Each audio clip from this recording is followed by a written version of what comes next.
Tinfoil hat. Oh, what the fuck are you guys even talking about? Global controls will have to be imposed, and a world governing body will be created to enforce them. Welcome to Tinfoil Hat. We go deep, homeboy. Aaron, open your mind. Drink from the fountain of knowledge. There's lizard people everywhere. That's some interdimensional shit. Wake up, Aaron. This is only the beginning. Dude, you just blew my mind. Are you ready to get your mind blown? All right, welcome to Tinfoil Hat. We are live from the Wise Wolf Gold and Silver Studios. Go to samtripoli.gold, use the promo code TINFOIL, and you too can get in the precious metals game for as little as $50 a month. Guys, we got a great episode for you.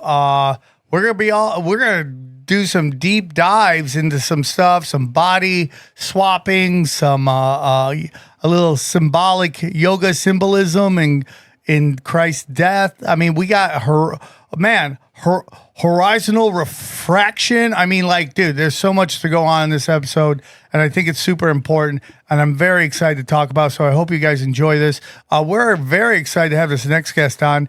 He's a backpacker. He's a yogi. He's also a firefighter. This one's for the ladies. Bah, bah, bah, bah. Very excited to have him on, a man who's seen a lot, done a lot, and we're honored to have him on the show. Please welcome Ryan Zehm. How are you, sir? Doing good. Thanks for having me on. It's an honor and a privilege to have you here. Thank you for joining us on our show. Thanks for spending time with us.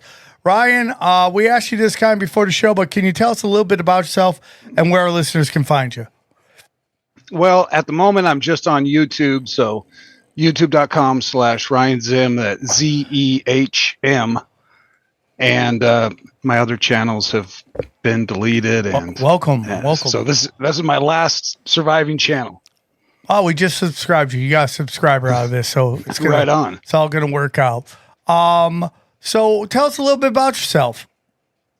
Well, I love, I've indie game developer. So because I've spent a lot of time programming, that pushed me out into the mountains. And so I spent a lot of time hiking and doing bike tours, bike packing. And so that, that's kind of the traditional programmer story, I guess. I love spending time. I live in Idaho, so I got the Sawtooth Wilderness out here, and I spend a lot of time, in the mountains, up and about. But also that spurred my interest to do some hiking outside of Idaho and even towards the North Pole. So, but I also recently, in the last few years, have done a deep dive into yoga and seen a lot of symbolism in the various religions, including Christianity. And there's even, of course, ties with that to Saint Germain. But that's a little summary about who I am. And, I cover a little bit of game dev topic on my YouTube. Apologies for that stuff. But there's a lot of good, controversy and conspiracy type of content on here as well. Well, your thumbnails are fire. They're pretty exciting. Dude, you talk about all my favorite stuff. I love it. I love hidden history. I love secret societies. So I'm very excited to talk to you. Where do you want to start? You brought up Saint Germain, dude. It's one of my favorite topics. I enjoy talking to him. He's an interesting guy, and the place he went and the people he saw and the things he did. Where would you like to start? Well, I think that's a pretty good place to start. That's the kind of the most recent video series on my channel, and I tried to cover each aspect of his life in a different video. But that stuff's kind of what everybody knows about him already, if you've done any type of research on the guy. Well, tell us a little bit about him, because we always get new listeners all the time. Can you kind of break him down for anybody who might be listening for the first time? Absolutely. So, mid 1700s, he shows up out of the middle of nowhere with tons of diamonds, gold, jewelry, wealth, rare paintings, like Rameau's and, really valuable, just everything. He's extraordinarily wealthy, and people don't know, they know he's of lustrous birth, but they have no idea what lineage, what king or kingdom where he's from. And they never figured it out. And to this day, nobody exactly knows who he is. There's an assumption that he is the third son of Prince Francis Rákóczi of Transylvania, and that's basically the closest we can come to verifying that. But there was no third son of Prince Francis Rákóczi, so it remains an enigma of who he is. And of course, there's his age. There's really all kinds of accounts of his age, from 140 to even thousands of years old. And so nobody knows how old he is. And he himself kind of perpetuates this mystery about him being eternally old, and being an alchemist who probably has the Philosopher's Stone. And it seems that he does because of the amount of diamonds and gold that he has. So shows up at the French court mid 1700s and immediately is acquainted with the kings, queens, and all the nobility, which is not something that the regular person would be able to do. So there's a mystery amongst, how old is he, where did he come from, who he is, and his behavior is very eccentric. Nobody basically ever seen him eat. And there's accounts of him performing disappearances, essentially disappearing into thin air. So it brings into question if he was even a human or perhaps a spiritual entity of some type. And you see him over many different times, right? Like, it's not just like the 1700s. There's a question whether he is around in like the 60s or 70s, right? Where I think I saw videos of him.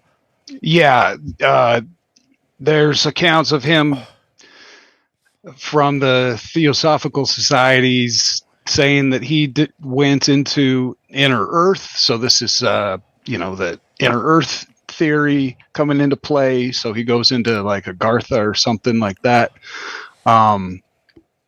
And then comes back, 100 years later. And so no verified, and, nothing no pure evidence that we can really say he was definitely here in 1960 or 70. But there's a lot of people who claim that and claim to have talked to him either during a meditation. There's really one solid account of that happening where he communicated during a meditation. So, and it's assumed that he was Francis Bacon. In the Masonic and Rosicrucian circles, there's a strong belief that Saint Germain is not necessarily the reincarnation, but the incarnation of Francis Bacon. What does that mean? What's the difference between reincarnation and incarnation? So that's where the body swap comes in, which seems like a ridiculous theory where not in this show. But good. So if you're you in the right place for that. Digging back in a yoga text, I find for example, I think it was that's slipping my mind which Upanishad it was in, but it talks about how a yogi, once he achieves a certain level of enlightenment, is able to enter another's body. And that's when so there's an example of that from a yogi who was getting really old and he was getting ready to retire, give up his body, and a boy had drowned in a nearby lake while he was in a deep meditation. So essentially the yogi is out of body. A boy dies in a lake and they pull his body out, and the yogi, he basically says that seeing that the body was suitable, he went into it, and then the boy came back to life. And after that, like, his personality was totally different. He didn't really have a strong connection with his parents because obviously the guy knew, like, these aren't my parents. And then at a pretty young age, he took off further north into the Himalayas to, be a yogi up in the mountains. And so there's historical accounts of this happening that are beyond just conspiracy, I guess. And in ancient yoga texts, it says that this is possible. And so that's where I think there's a lot of references to Saint Germain being a yogi. He's found in lotus pose, the yogi position. He's found meditating with a black cloth wrapped around his head, which again is a meditation technique. And he's always going to India. He has a retreat in the Himalayas. So there's Saint Germain is certainly a yogi. And so the idea that he would have learned this method is not out of the realm of, possibility. And that's where I'm coming back to reincarnation and incarnation. A reincarnation, you die. And so people believe in reincarnation, people don't. But if people that do, you die. You come back into a baby's body and you've reincarnated. You really don't have much knowledge of your past life unless you unlock that through meditation, or some people are just kind of born with that gift. There's certainly accounts of people having flashbacks and whatnot from previous lives, but normally you just wouldn't be able to remember your previous life. So an incarnation would be not the death happening. So Francis Bacon does this ancient yogic method of leaving his body and going into the body of, basically, don't ask me, but it sounds like a recently deceased person, where the heart is probably still beating how a heart beats after death. And so I'm sure there's some point when the worms have gotten into it and it's deteriorating, it's no longer possible. But so a reincarnation involves death and a baby being born. An incarnation does not. That it could basically go into a person of any age. And so that also got me thinking about, some of the abductions, missing 411, because there's an interesting aspect of this. Our memory is supposed to be in our brain.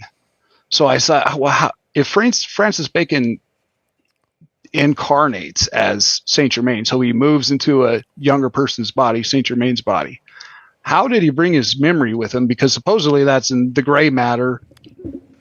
And I think it's disputable that memory is absolutely stored in the gray matter.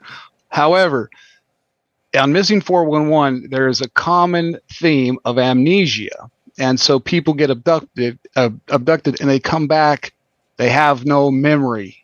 And so quick, for those who don't, again, might be new to the show, welcome. And second, the 411 is this notion that at some point the U.S. government, this is a lot of stuff, but the U.S. government makes a deal with aliens, and the deal is that they could do experiments on human beings, but they could only take them from our national forest. And that's why, you hear the Prophet Eddie Bravo talking about all the time about how there's always this whole thing where they don't want you going in the forest. And what's super interesting about this, David Pilates, is that how you pronounce his last name? Pilates? Yeah. Pilates? You got it right. We would love to have him on the show. He has an open door to come on anytime he wants. He has done a lot of research on this, and it's really weird because a lot of people who go missing have the same characteristics. Highly intelligent, German descent, and they're just found in weird places. And a lot of people are like hikers. Like, it's not random people from the city. It's people that like him. Like, he goes missing type of thing. Like, they've going been there. deep into the forest. And, I've had conversations with people that have talked to people that have seen weird shit in the forest. Like, well, sign me up, because I am a solo thru-hiker, and I spend a lot of time in the Pacific Northwest forest of German descent. So I got the camera. I would love to be able to see what happens and come back and report. It's gonna be some Blair Witch shit where the camera's just and then you're just gonna wait. Have you seen anything strange while you're out there? Briefly, a little detour. Have you seen anything supernatural or? Okay, one time. I didn't see it, but one time I was doing 120 miles in the Sawtooth Wilderness and coming back like down the side of a mountain, I heard a loud noise behind me, and I turned around and looked, and a dead tree that was about, it was significant. It was like this big around tree that was 16 feet long with a bunch of branches hanging off of it. Just as I looked around, it smacked the ground, and the branches, the dead branches of it went flying everywhere. But it was so far, like there was nowhere it could have fallen from. And anyways, that's the weirdest thing.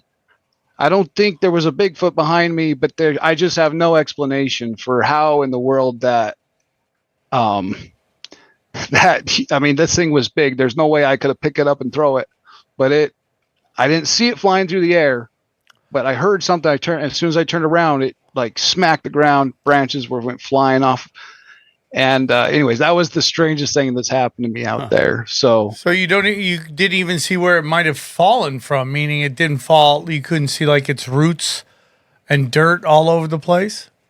No, there was like it had been fallen over, so there was no roots connected to it. And but it was where it hit was just complete rocks. The nearest trees were like 20 feet. I stopped and videotaped, so it's on my channel, the aftermath of where the tree hit. And you can see that the nearest trees are like 20 feet up. So that one really blew my mind. I just was like, where did that tree fall from? So that was that's some weird shit. That was a weird one, but yeah, nothing. That's the strangest it's got for me. I love it out there though, because I've seen a lot of bear and things like that, and every time I see a bear, it's super exciting. And I would have a complete different reaction. I would instantly shit my pants, and then I would cry, and then I would run. What do you do? I used to get scared and grab my gun, and the first time I seen one, I actually shot a bear banger, makes a little popping noise, and because I had food on me and I didn't want them to follow me. But now I've seen so many of them now that I just keep walking. I don't stop walking, because all they do is they're just like a dog. When a dog that's spooked, all they do is they get spooked and then they run out of the bush away from the noise. I haven't seen them do anything except that. So they're not too. Seen bears before? What's that? Just driving, not on foot. No, I've seen black bears in North Carolina, but on driving through the mountains and stuff. Never on foot. No. Yeah, I don't know if I've ever seen a bear. Got bobcats on they're property, just, but not bears. They just jumping out of the bush, somewhere near you'll see bear poop on the trail, and you're like, okay, and then next thing you know, something jumps out of the bush and runs.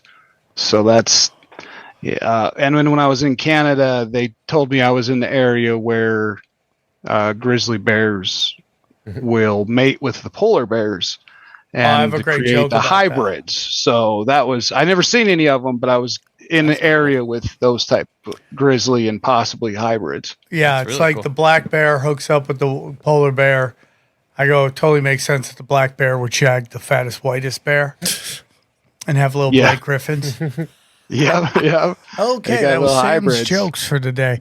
So our belief here is Francis Bacon, was he a Freemason? What was he that you felt like he could have this power? So he's basically the modern father of Freemasonry. He not by himself, but under his direction, he wrote the King James Bible of 1611. And there's at least in my opinion, from my research, he, along with another small team, wrote the Shakespeare plays essentially at the same time. And the Shakespeare plays led to a change in the mindset of the people that the kings and queens are incarnations of God. And instead of that they're just regular humans with flaws. And that really changed, was the time in history where we started changing from these monarchies to democracies. And if you look at the Shakespeare plays, they really played a key role in that and changing the public's perception of the royalty. Wow. That's so interesting. The earliest psyops.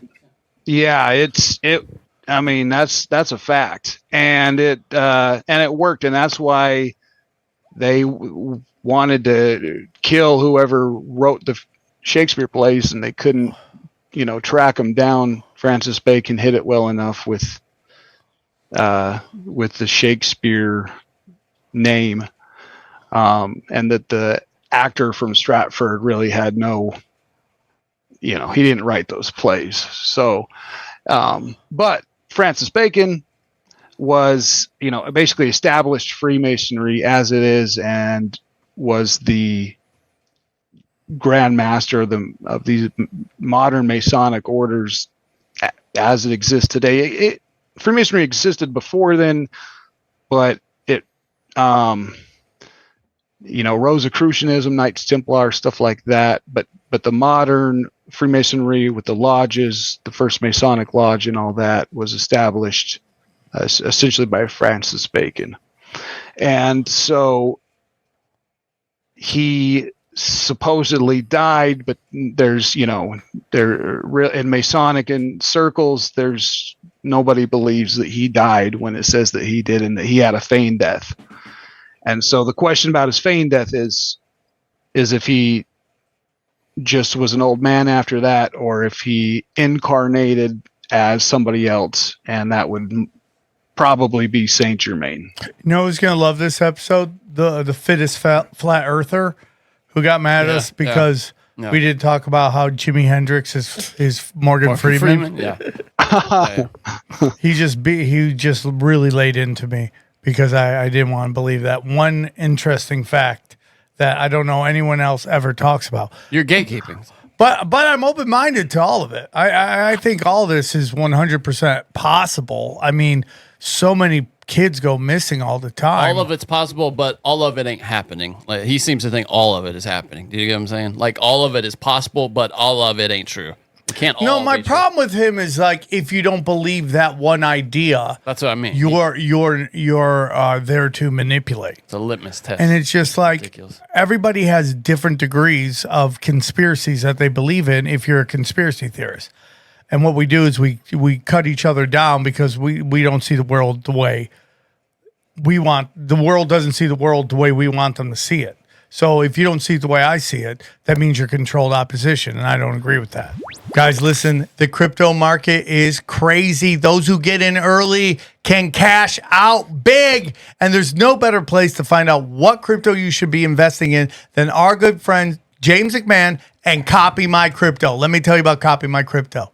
Guys, does it piss you off to watch crypto fly up in price for over a decade and you've still done nothing about it? It makes sense. Crypto is complicated and really boring. Well, here's the good news. You don't need to know a thing about crypto to make money like so many have. The CopyMyCrypto.com membership site shows you the exact cryptos that YouTuber James McMahon personally owns, which means you just copy him. It's like having a big brother that knows exactly what he's doing. You don't need to know a thing you don't need to know a thing about crypto or how to invest. You just simply copy along. So let me tell you about James. He runs the Crypto with James YouTube channel, which has so many more subscribers, and this says 54,000. It's way past that. Okay, he's got a ton of subscribers. In the summer of 2020, he told his viewers to buy 26 cryptos. Had you put $100 in each one, it went on to be worth over 123,000. Of the 26 cryptos, his top pick of the year, the one he singled out, Phantom, went up 692 times. That happens, man. That one call alone has retired a number of people, including guys in their 20s and 30s. Remember, This is public knowledge. You can go to YouTube and verify yourself. So if you'd like to join the over 2,800 members who copy James, then pause what you're doing and head over to copymycrypto.com/tinfoil. That's copymycrypto.com/TFH. Okay. You'll not only find proof of everything I've said, but our viewers get full access for just $1. Yes, you missed out on crypto. Buy a little bit here and there, buy a little bit here and there. But there's over 2 million other cryptos. Do you really think you miss out on all of them? Nope. Guys, don't waste time. Go to the site and read it. Once again, that's copymycrypto.com/TFH. It's ended money worries for so many. It just may do the same for you.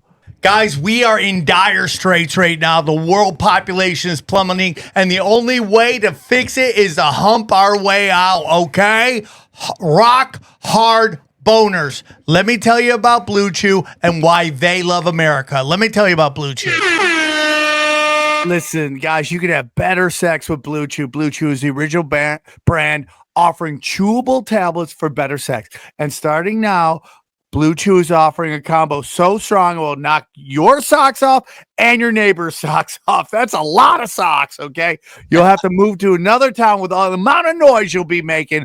Blue Chew Max has arrived, and it combines active ingredients of Viagra and Cialis into one chewable. That combo acts fast and lasts, okay? Get in it to win it, guys. It's really that simple. If you want rock hard boners that just keep the streets safe in the neighborhood, okay? Nobody's committing crimes if we're all getting mega dick downs, okay? Mega dick downs, less crime. That's what I've learned, okay? It's really that simple. If you want great sex, it's just a click away. Sign up, BlueChew.com, consult with one of their licensed medical providers, and once you're approved, you'll receive your prescription within days. Blue Chew's tablets are made in the USA and prepared, shipped directly to your door. The best part, it's all done online. That means no visit to the doctor's office, no awkward conversations, and no waiting in line at the pharmacy, okay? So here's what we need you to do. Make life easier by getting rock hard and discover your options at BlueChew.com. And we got a special offer, a special deal for our tinfoil hat boners, okay? You want a rock hard boner, or you like to see a rock hard boner, okay? Try your first month of Blue Chew free when you use the promo code tinfoil. Just pay $5 shipping. That's promo code tinfoil. Visit BlueChew.com for more details and important safety information. And we thank Blue Chew for sponsoring this podcast. Yeah, that's what I don't appreciate in the truth community. I've recently had flat earthers on my channel calling me out for not being a flat earther, and I say, well, I actually have flat earth theories on my channel. I don't say I believe one or the other because I don't personally know. I've done a lot of experimentation, and because of astronomical refraction and all this stuff, it gets extremely complicated and tricky. So I don't know if it's a flat earth sphere or an inner earth, but they're all interesting to me. Flat earth is the most interesting to me because worlds beyond the poles, and like the background behind me, you got the Truman Show.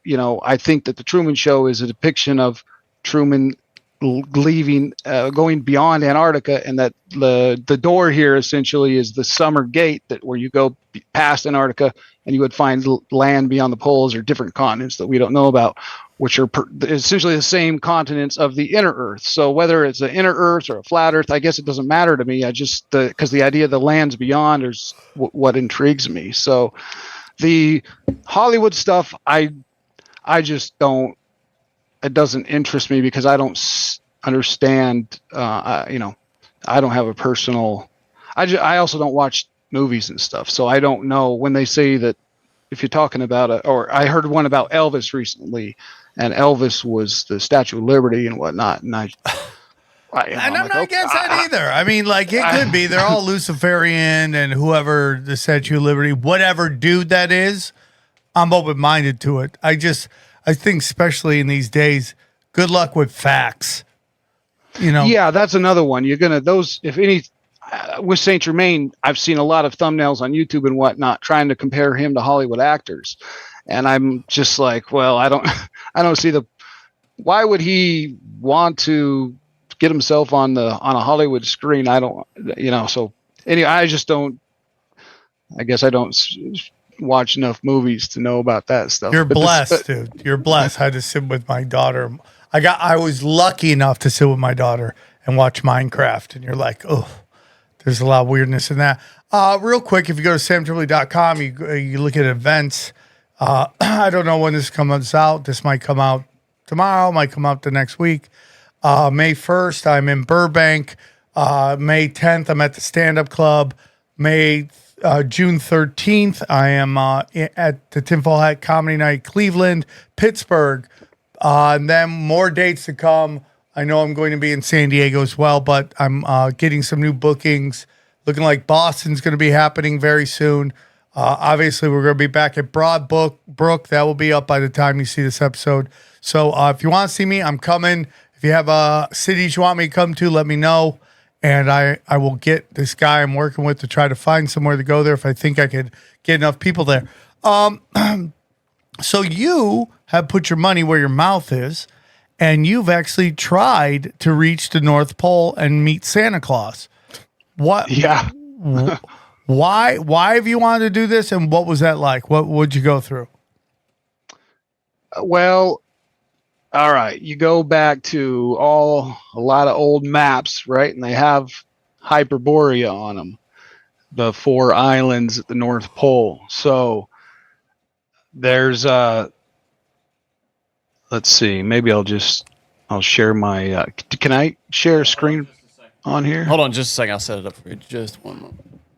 Might as well throw a few maps up while I talk about them. But anyways, we got 4 islands at the North Pole, Hyperborea, and throughout history, you're good now. They've told us that not only are there 4 islands there with trees and people and a whole, but that it's good weather, and they explain in one of them kind of how that's even possible. So I'll go ahead and share my. Let's see, get the right one. There we go.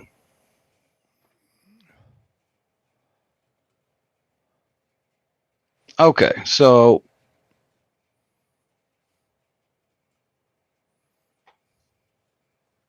yeah, I guess gotta open with paint. Sorry about that. But we can see 4 islands of Hyperborea here. One of them looks more like Greenland, and you could see him hunting, look like a polar bear. Hunting something. Angry rabbit or something. Yeah, a hare. It looks like a hare, actually. You're right.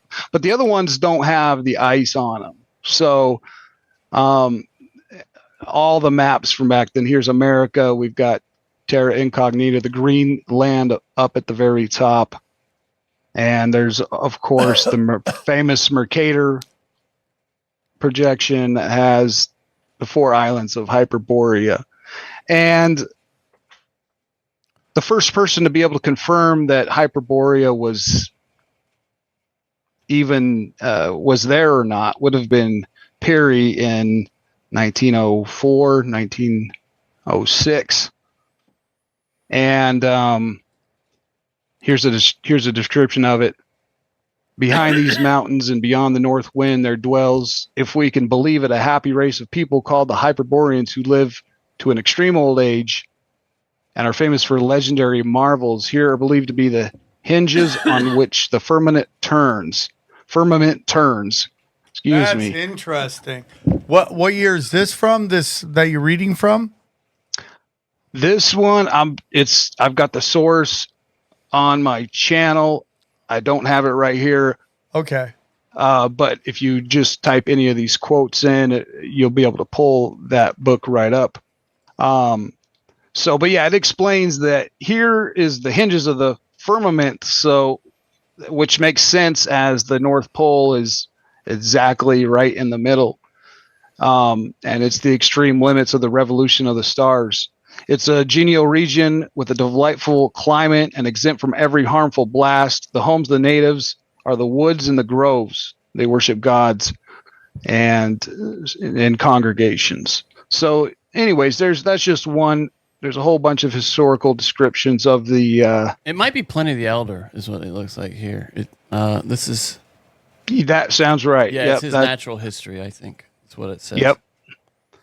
You can find that anywhere online.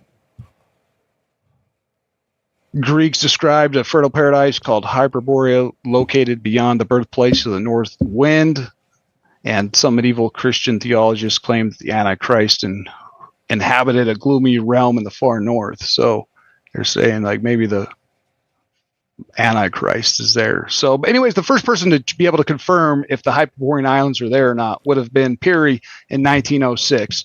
And if you look into his claim into reaching the North Pole, first of all, he's a Freemason. Second of all, there's no credible evidence that he ever got to the North Pole at all. And the picture that he took as evidence is complete hogwash. There's really not too many people nowadays who actually believe that Peary got to the North Pole. And that essentially leaves the next, other than Amundsen in a balloon, who supposedly went over to the North Pole in a balloon, and may have, but I don't know if he's seen islands down there or not. Or if in a balloon he would have, maybe even been able to see them. And so the next one is the snowmobile crew who went in 1972. And those are the first guys essentially in history who would have been able to confirm that Hyperborea was there or not. So. And what happened to them? Well, they made it to the North Pole as per, I think they were using a sextant. I don't even think they were using a sextant, but they should have been. I think they probably were to verify their location. But they did take snowmobiles, got to supposedly 90 degrees north, and there's nothing there but sea ice, and an airplane landed on sea ice and picked them up.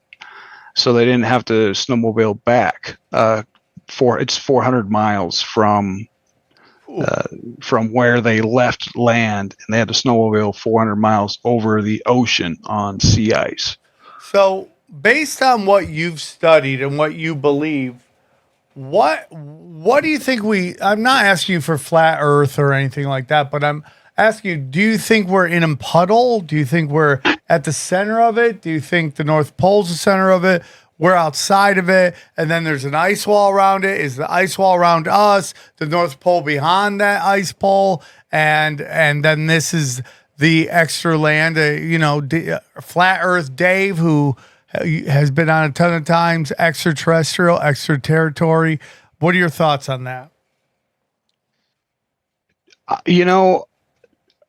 I want to find out. That's why I want to go. I really am 50-50, which might make people upset, but here my problem with strict flat earth theory, which I've researched a ton, and I even have my own flat earth theory that's 100% original called horizontal refraction, which explains why pictures of the earth from space have a curved shape to them. It's if you have a prism at home and you look through a prism, you're going to see a curved shape that looks exactly like Earth from space, and the physics are the same. Light is traveling through a media where it is following a curved path, and that's what happens.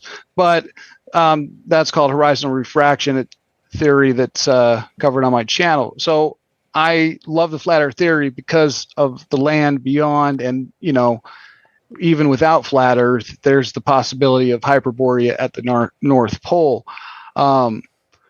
So the problem that I've found with the flat earth theory is that I haven't been able to come up with a valid theory that explains why that happens, is the southern polar star, Sigma Octans. So that it's not the 24-hour sun. Roald Amundsen, I believe his account. I have a copy of his field journal. He recorded a 24-hour sun. He's not a Freemason. I'm for sure. I haven't seen it myself, but that's not a question of mine. My question of mine is about the southern polar star, Sigma Octans, and how it goes around in a circle at the South Pole. That with the flat Earth map, which is a polar azimuthal equidistant projection. So with that azimuthal equidistant projection, I personally don't understand how we can see sigma octans the way it is at the, in the southern night sky. So without an explanation for that, I can't, lock in 100% on the flat Earth theory, because I can't. There's no explanation for that, and from what I've seen on flat Earth theory, nobody has an answer for how that is a possibility. We just had a giant flat Earth event where a bunch of former guests, people I've been on their shows, have gone to Antarctica and saw the 24-hour sun. They said that kills the flat Earth theory. Do you believe that?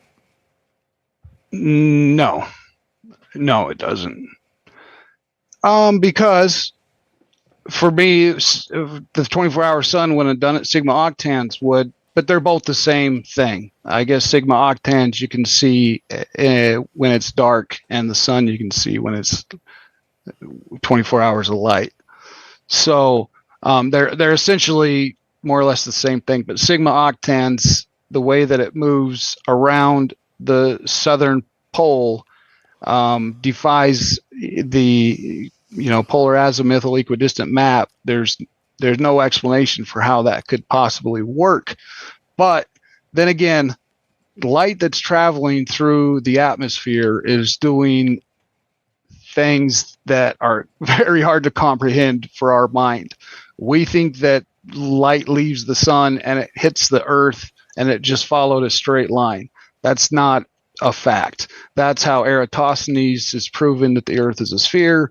With Eratosthenes' method, you're assuming that the light from the sun is following a perfectly straight line, and that the shadows, therefore, you can do a geometric calculation based on that. But that's not the way it works. That light is following a curve through the atmosphere, because light that is traveling through any media that has a refractive index is following a curve, and the atmosphere gets more and more dense the closer you get to the surface. So, long story short, a light wave coming from the sun to the earth, if it keeps following a curve, it will complete a whole circle, and then what optical illusion is produced? Briefly, you're saying that they did see the sun, though? I mean, you're not saying that they saw this other star. You saw if they saw 24 hours of light when they. Oh, I think they did. They had to. If you go to Antarctica, you'll see 24 hours of the sun. You'll see a 24-hour sun. I'm just making sure you weren't saying it wasn't the sun, because they matched the sunspots to the sun as it was observed in other parts of the world to confirm that they were. Oh yeah, I'm sure it's the sun. There's theories that it's a reflection or something like it, whatever. But yeah, I'm convinced based on, for my personal research, Roald Amundsen's sextant observations that he took when he was at the South Pole in 1911. And I looked at those sextant observations, and 4 signatures on them from men who all are not Freemasons. And that definitely is the sun going around them in a perfect circle, which is the evidence that he was also at the South Pole. Because right when you're at the South Pole, of course, the sun's going to go around you in a perfect circle. So let me ask you something, Johnny, and anybody else who wants to be skeptic. Let me ask, skeptical of what? Is it possible to go, if the sun, if we're in between the sun, there's a space between the sun and Earth, shouldn't space be way brighter? I don't understand. There's nothing. The brightness around is all particles reflecting the light. There's a void. As presented by modern science, space is a void. So there's nothing for the light to reflect off of. That's why the planets are illuminated, because that's why Pluto's such a pale, thing in the night sky. You can't see it, obviously, with the naked eye. But that's why certain objects that aren't stars, of course. But I'm also putting forth a theory that the reason why every single object in the night sky, so that's above the horizon line, the sun, the moon, the planets, stars, everything is a circle, with the exception of Saturn with its rings. But then again, its rings are just another circle. So every planet, star, everything is a complete circle, not a sphere. Now it's assumed to be a sphere. I understand that. But to me, I see a circle. And so again, it's difficult to wrap your mind around this concept, but as a light wave is traveling through space, it's through our atmosphere, an atmosphere beyond 6,200 miles where the exosphere ends. Then you're just in pure space and there's no more refraction. But within 6,200 miles of Earth, light is following a curve, and a curve is defined by a radius of curvature. A radius is a circle. So if a light wave goes through the atmosphere far enough, if the refractive index is high enough, then the light wave will complete a complete circle. And essentially, I'm put in a theory that's the reason why everything that we are seeing in the night sky is a circle. And so for that, I'm not necessarily signing up for the belief that all of the planets out there are spherical masses. What about the ones that rotate? We see different sides of them, because there's some that, we see in enough detail to observe different characteristics that come around. You know what I'm saying? Right. Yeah, that could be. So if what I'm saying is possible, then we're seeing a circle. Like Jupiter, for instance, it rotates. This circle is also hours. Can be seen for like New Mexico when Felix is doing his Red Bull dive from the stratosphere. Camera, though, right? Well, it doesn't really. It is a GoPro camera. It's a fisheye camera, yeah. But even without the fisheye, if you were to look around like this, everything that you can see with your eyes is a circle. The reflection in his helmet is a good visual of that. So what I'm saying is that the circle that we see could be land, distant land, perhaps land beyond the pole. So when we see Mars or Jupiter, we're seeing a snapshot of land on land that's beyond the pole. And the rotation essentially could be a movement in this manner. So how does that exact rotation line up? I'm not sure on that. So again, this is just a fun theory that aligns up with something that I really enjoy, even if it's as a sci-fi or a real curiosity of me, which is the lands beyond the pole and the possibility of there being more than 7 continents. So you wanted to become the first person to attempt to get at 45 degrees to 95 degree human power? That's my new goal. Yep. Because when I first went, I called it Destination. What does that mean? Well, nobody has ever gone from 45 degrees north to the North Pole, human powered. So the guys in 1972 did it with snowmobiles, and Borge Ausland has crossed the North Pole from Norway to Canada. So he was the first person to cross the North Pole solo. But no one has ever gone from 45 degrees to 90 degrees north, human powered. And so that just hiking. Well, human powered includes bike and possibly canoe if it's the right season up in the northern territories of Canada and Saskatchewan. Well, I'm sorry, not canoe. I'm sorry about that mistake. Bicycle. And then, so when I get to Wollaston Lake, all the roads there's no more roads. And the area from there, most people canoe up to Baker Lake, Nunavut. However, I would have to ski. So it's got to be done sometime when there's snow up there, which is most of the year. So anyways, not hiking, but skiing and bicycle. So I can bicycle to essentially 58 degrees north. And from 58 degrees north to 90 degrees north, it would be skiing. Okay, so you're going to bike on the roads, and once the roads end, you're going to ski the rest of the way. Yep, that is what I want to do with with my life, more or less, is what it's come down to. Hey, man, because I like it. because after that, I would love to make an attempt at crossing Antarctica from 170 degrees west, the Bay of Whales, over to 10 degrees east. So basically following a straight line across Antarctica. Because to me, that's what is going to answer the question of spherical Earth or not. If you can make that journey, which some people have claimed to do, Borjau's land, for example, then certainly the Earth is, in my opinion, has to be a sphere, because with the flat Earth theory, if you cross Antarctica, you would eventually end up on the other side of some unknown beach that's heading off towards lands beyond the pole. So, and that's what I think Truman Show is depicting. I don't know why Truman Show is showing that, but there's so many clues in there about his, like, where he's going is Antarctica. And then he leaves, like, and goes beyond, Antarctica. So that's what I want to do is, in my opinion, interpretation of the Truman Show is going to Antarctica and finishing that crossing. But first, the North Pole to check for Hyperborea. Hey guys, summer is just around the corner, and the folks at Mint Mobile have a hot take. Getting a summer bod is out, and getting a saving bod is in. Okay, this spring and summer, we want skimpy wireless bills and fat wallets. And with premium wireless plans for just $15 a month, you can have both without breaking a sweat or the bank. Okay, I got my above phone. I popped this right in. I'm cooking with gas.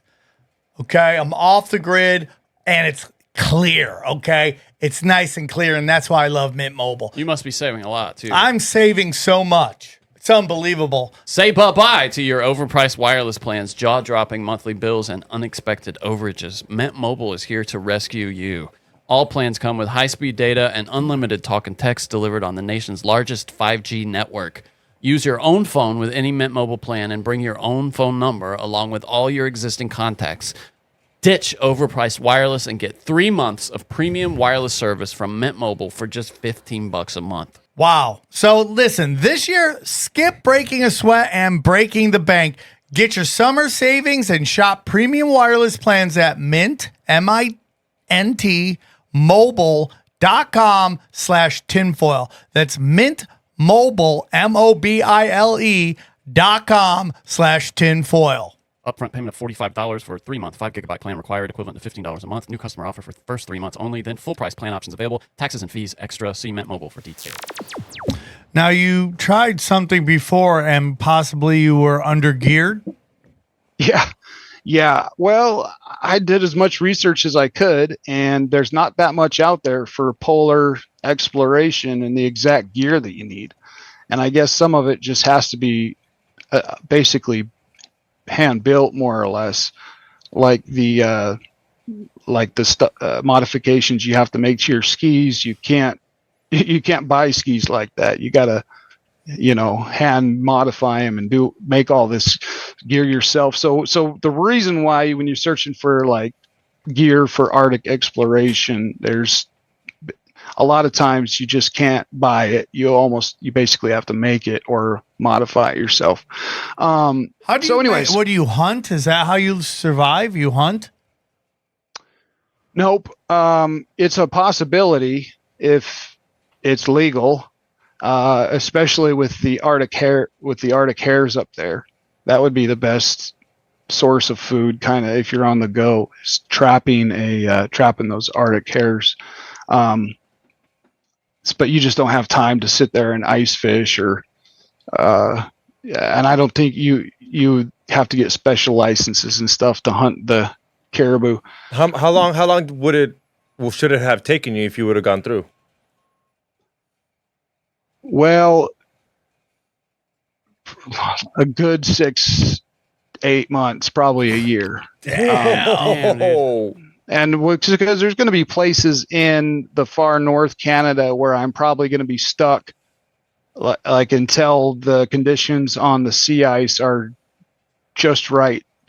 Because when you leave land at Ward Hunt Island. So I was heading basically to Ward Hunt Island, Canada. It's the furthest north piece of land you can get that a little tiny airplane can land on, to like do a food resupply. And so from Ward Hunt Island to the North Pole, you got 400 miles, and that's all on the ocean.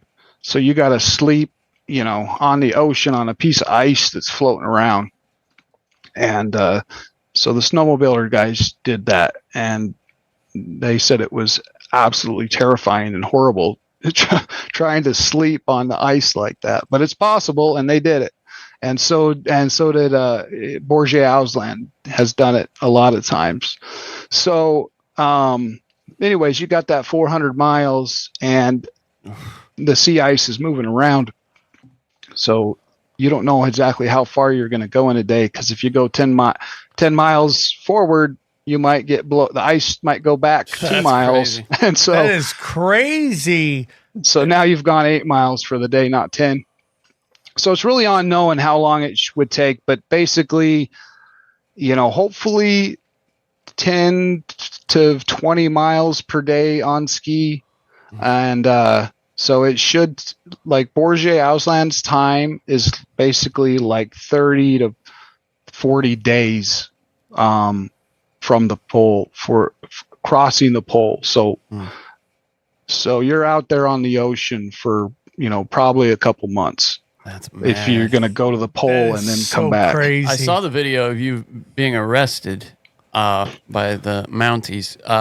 What did they get you for again? Illegal crossing, is that right? Yep.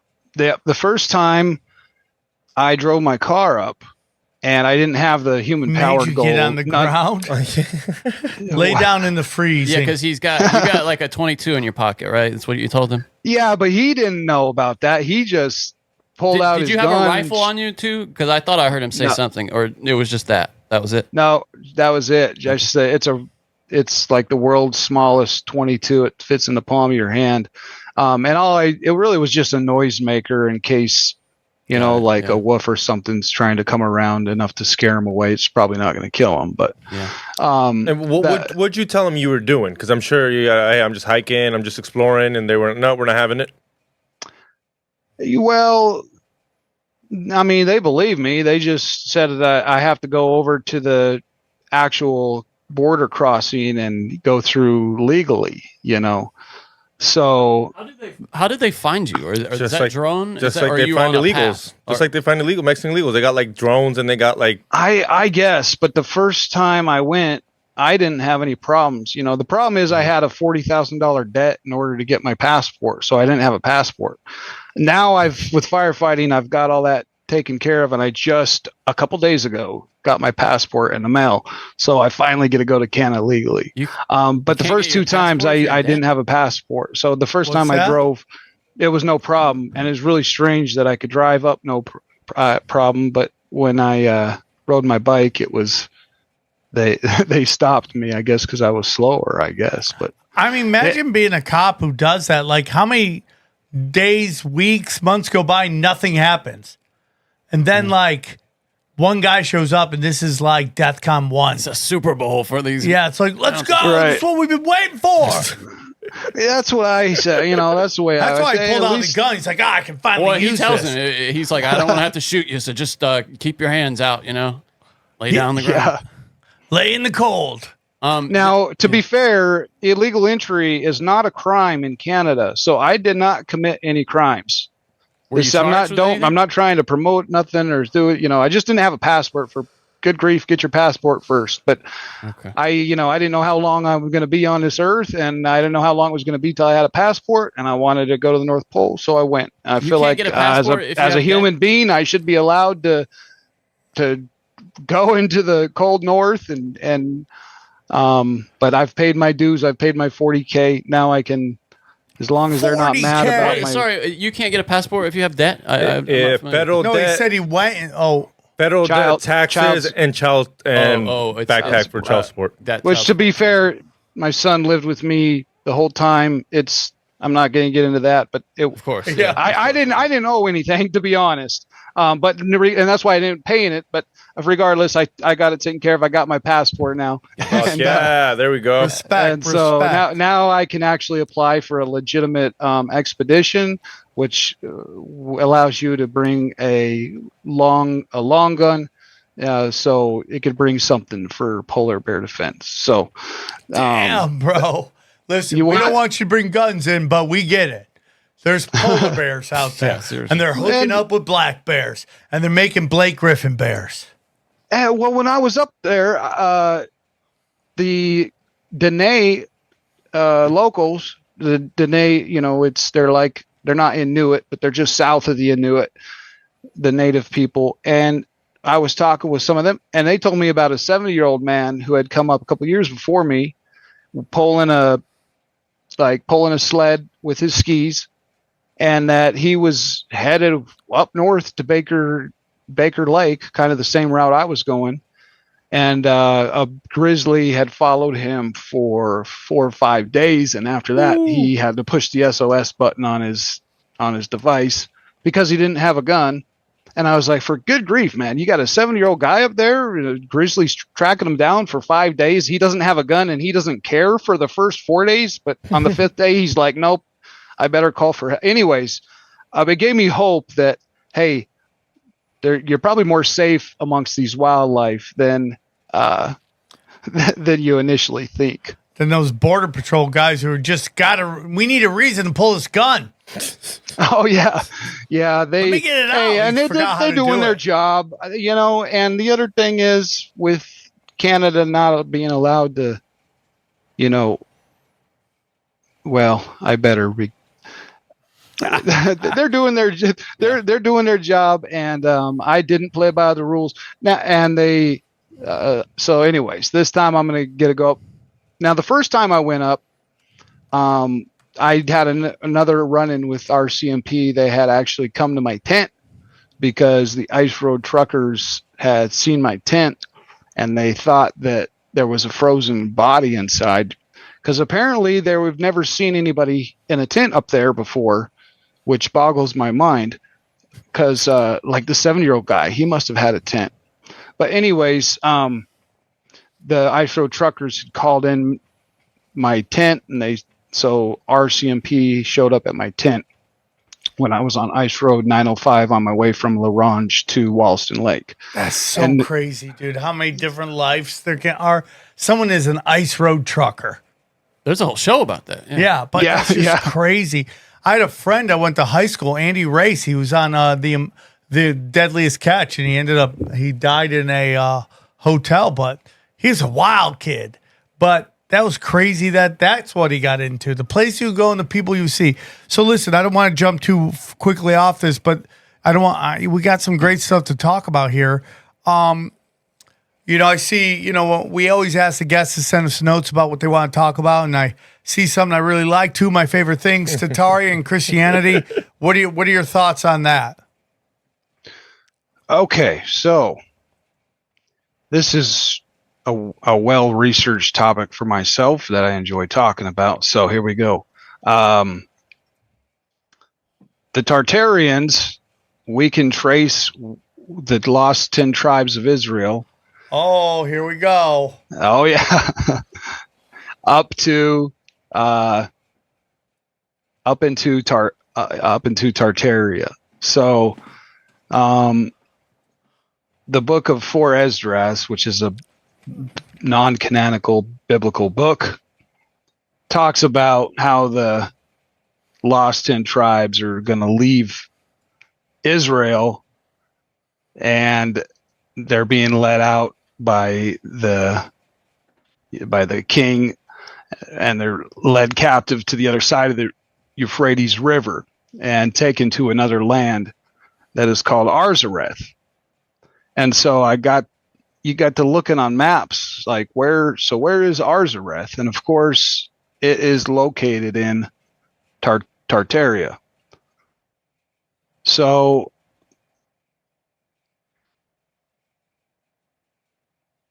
let's see here. There's a lot of historical references for the different areas of Tartaria that they went to, but most of them, the one that I'm going to focus on, of course, right here is Arzareth. So let me pull up a map of that real quick. I'll put it on a screen.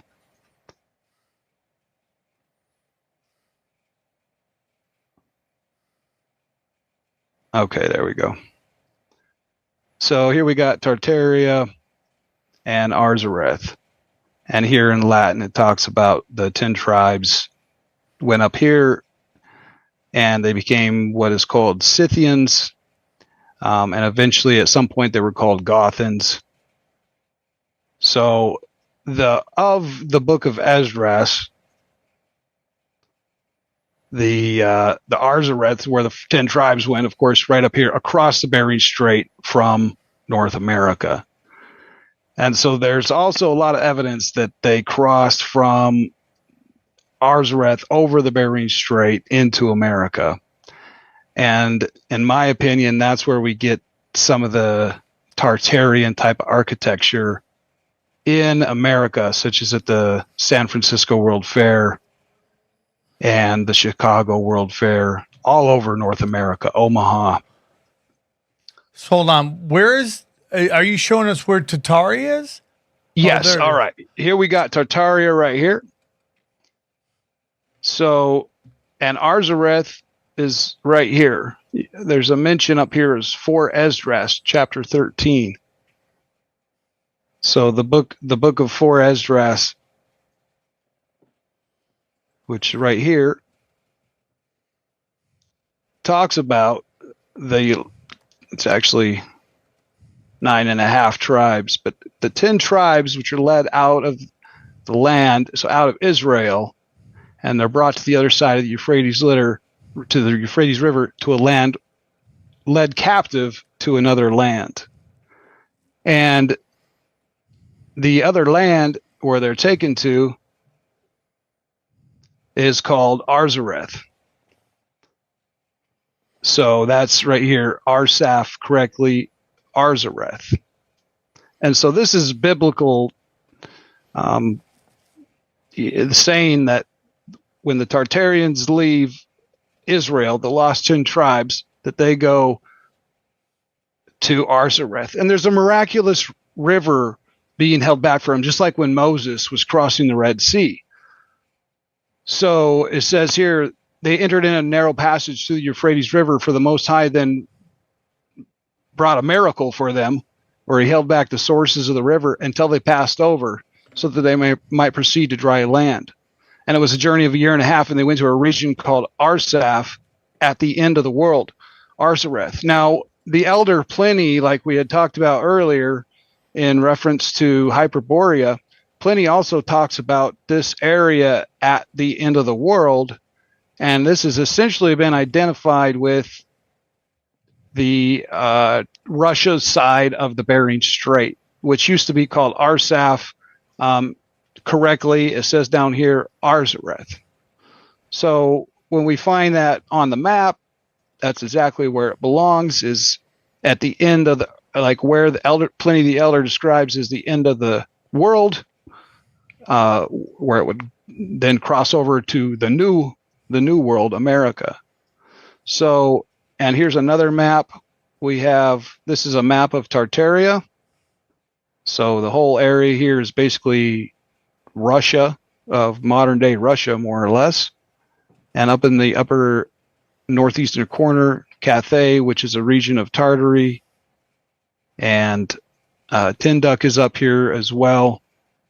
I actually don't think Arzareth is on that map. So once, and here's the interesting part about this. It says in the book of Esdras, it talks about the end of the world. It says, so once they've made it across the dry land, it was a journey of 1.5 years, they made it to Arzareth, and they would dwell there until the last time. And then when they're about to come again, the Most High will hold back the sources of the Euphrates River, so they might be able to pass over. And so it says that that's going to happen at what it calls the last time, or what Revelations will be talking about as the the events of the end of the world. And this book is called The Four Ezras? Four Esdras. Yep. It's a non-canonical book of the Bible. So it's Apocrypha. In other words, something that they don't want you to read.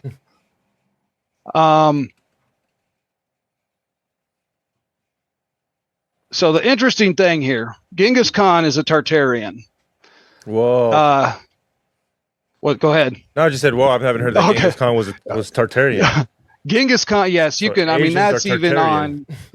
on. Genghis Khan was a Tartarian, and that's essentially the book that I have on the screen right now is talking about that. Hold on. Does that say Anthony the Armenian? Yes. Whoa, my people are Tartarian. Represent. That's right. That's right.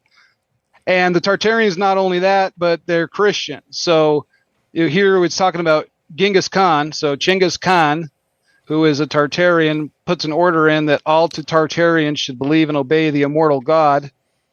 And the immortal God that this is talking about is Christianity. The pull up the Christianity references there. Here we go. So Genghis Khan being a Tartarian. And can I buy this book? It's hard to find, and it's not just a book. This is like 20 books. So this is a set called Purchase His Pilgrim, or Purchase His Pilgrimage, and it's a set of like 20 books. So there are some. That would be an amazing set to have. But it says here we're talking about the son of Genghis Khan, and he puts it into place that the Tartarians, here we go, that they're going to be baptized. Here we go. Number one, he desired that the emperor and all of his people would be baptized in the Christian faith, leaving all other sects. Secondly, that there would be a perpetual peace and friendship established between the Christians and the Tartarians. Thirdly, that all the countries which the Tartarians either had conquered or should conquer, churches and churchmen, and it goes on to explain that they are going to, fourthly, deliver and free the Holy Land. So right now it's in the hands of Mohammedists is kind of what the term that they have for them in here, but out of the hands of them back to, so restore the Holy Land to the Christians. So regardless, in my opinion, history's view of Genghis Khan is completely incorrect because, one, he's a Tartarian. Two, they are on a conquest and they're all being baptized in the Christian faith, and they're on like I said, a conquest to restore the Holy Land out of the hands of the Saracens, or the I think that's essentially Islam, and restore it to the Christians. So, and I don't want to get into the Islam Christianity. I think that's a bunch of sidetracked stuff that we shouldn't be fighting over that. But the Tartarians, it says here, are Christians. And the book 4 Ezra says at the end times, God's going to hold back the source of the river. So right here, Genghis Khan comes around like 1162, the date we're not quite sure, sometime around the late 1100s. Maybe 1162 is the year he was born. And anyways, he sees a vision of a white horse. The white horse is mentioned right here. I'm going to get to that later because it's tied into Revelation. But Genghis Khan is leaving Arzareth. They have been trapped up in Arzareth. If you look at a map, you've got the Great Wall. Here's the Great Wall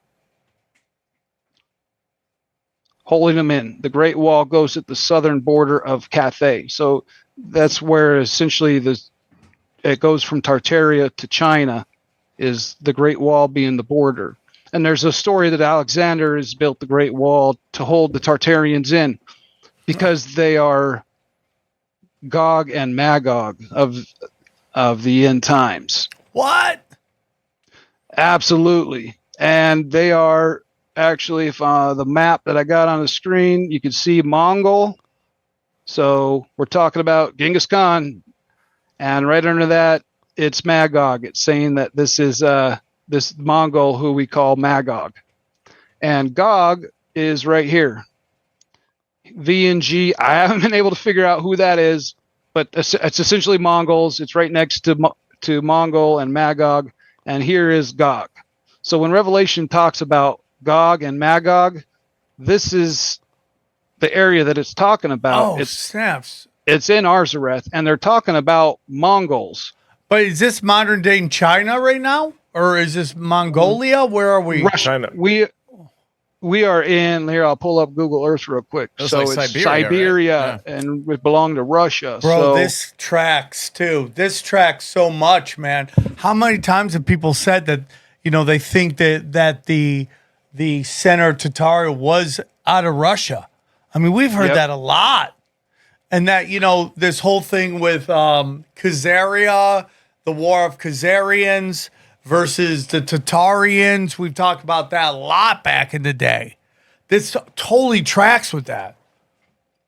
Now, I'm also going to mention that the amount of time that they are being held in captivity is essentially, it seems to be 1,000 years. So I know there's a lot of talk about the little season. Oh. So here's one reference to 1,000-year period. Well, let me pull it up here. But the Tartars are the Tartarians, the lost 10 tribes of Israel, after they've gone up into Arzareth. There's essentially 1,000-year period that they've been held captive and being held behind the Great Wall. And when they finally broke out of the Great Wall is when Genghis Khan starts his conquest. Damn. So I'm losing my reference here, but we can remember from the book of Esdras that it says that after the lost 10 tribes go to Arzareth, which we know that they were there until about 1200. So that the 1,000-year period basically is like 200 to, I'm not saying that the lost 10 tribes arrived 200 years after Christ's death, but anyways, the 1,000-year period essentially from 200 after Christ to 1200 AD, and that after that they left and got past the Great Wall essentially, and when Genghis Khan, but the book of for Esdras says that they're going to stay in Arzareth until the last time. So that's something we should be watching out for, according to the Bible, that when the lost in tribes leave Arzareth, that's probably somehow linked to what it's calling the last time, because it says they're going to dwell there. But when they leave, the Most High will hold back again the sources of the river Euphrates so that they can pass back over. And so when we go to Genghis Khan, here he is with, he's leaving Arzareth, and he comes to a river that he can't cross, and kneeling down 9 times toward the east, he worships the immortal God, and praying that he may easily pass over the mountain. And it's a mountain with a sea pass, with a river or a lake from the sounds of it.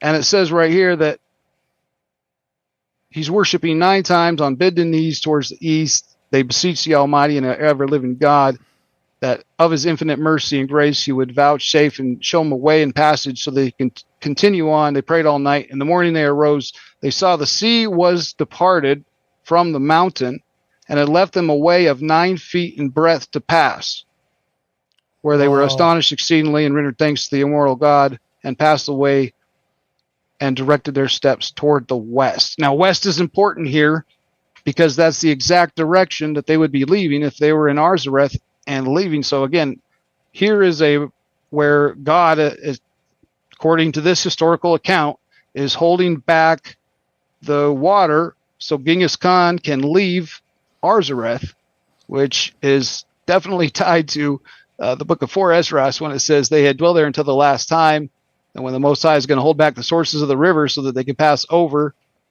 to the west. Now, I want to take just a quick make a note on this Arzareth, because it's interesting that if you add an in to this, you get Nazareth, more or less. Now, in all of, like, Marco Polo wrote about Genghis Khan, and he always spelled his name as Jengis.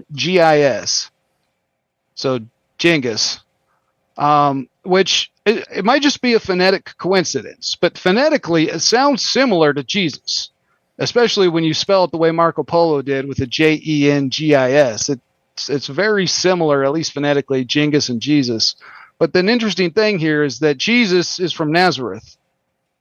Gengis is from Arzareth. And there seems to be a connection in the book of Revelation, because, and feel free to stop me at any time here, but in the book of Revelation, the first thing it starts out with is greetings to the 7 churches, John to the 7 churches which are in Asia. So the Revelation is a letter from John to the churches in Asia. Now, if we go back in time, what is Asia? It's Tartaria. It wasn't there. At some point, they called it Asia, and that's a modern translation. But writing to the 7 churches which are in Asia, you might as well say to the 7 churches which are in Tartaria. And the opening of the we got the white stone. I'm going to skip that for the moment. But the opening of the first seal in Revelation says, when you open the first seal, I behold a white horse, who sat on it, had a bow, and a crown was given to him. And he went out conquering and to conquer. And I wondered if that was, it seems to me to be a 1-to-1 match for Genghis Khan. Because in Genghis Khan's account, we've got the white horse. Pull up one account of the white horse here with Genghis Khan, where he has a vision of a white horse. He was a poor man, being a smith. Saw a vision in his sleep, namely a man armed in all white armor and mounted on a white horse, which, calling him by his name, said to him, Gengis, or Gengis as it's spelled here, it is the will and the pleasure of the immortal God that you will be the ruler over the nations of the Mowgli, who are also called Tartarians, and that you'll be delivered from the dominion of your neighbors. And so Genghis was overjoyed in hearing this. So, maybe Genghis Khan made this up because he knew he had a copy of Revelation. Don't ask me. But according to this story, Genghis Khan had a vision of a white man mounted on a white horse. The next thing Revelation says is that he has a bow. Now, the bow is the primary weapon of the Tartarians, of the Mongolians.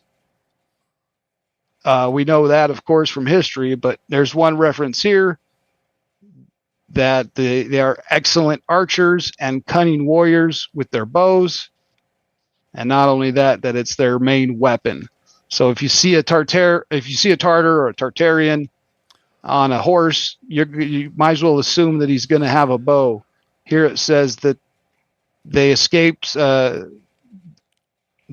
on their horse, but the bows and arrows of the Tartars being the chief weapon which they use. So we got the rider on the white horse with a bow, and of course the crown was given to him. And Genghis Khan, we know that a crown was given to Genghis Khan. I love all this stuff, dude. Johnny, what is your thoughts as a what? The only hetero on the show? No, as the resident big dick guy. Yeah, and the guy who went to church all of his life. What is your thoughts on what is being said right here? I don't know. I don't think that has anything to do with me going to church. Well, I think you're more. Yeah, I mean, if you're saying does it have anything to do with my faith, it does not relate it to faith at all. And this isn't. No. Does it resonate with you at all? Because I love it. I enjoy this quite a lot. Yeah, I can hear this stuff all day. Whether it's true or not, it's not that important to me. Is what I'm trying to Would say. you think- I just think it's fascinating to learn about. Yeah. Was Gengis Khan Christian?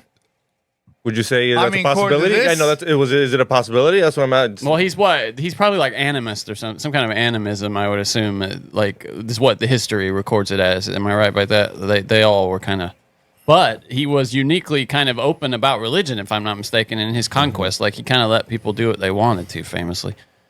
For a conqueror, that's uncommon. I find it interesting. I do find it interesting, but I mean, we're talking about what 1,000 years between him and Jesus, right?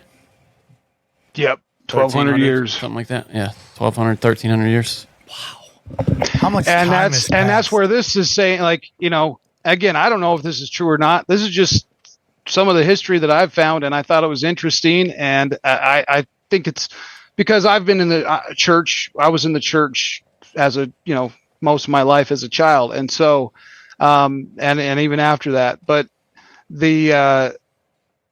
so I find it interesting. But one thing about it is that they're always waiting for the return of Jesus, and they're always waiting for the events of Revelation to come to pass. And I find it interesting to think that, hey, maybe the events of Revelation already happened. Interesting. And that, either that by Masons, they've covered up that history so that, Christianity continues to wait for an event that's never going to happen because it already did.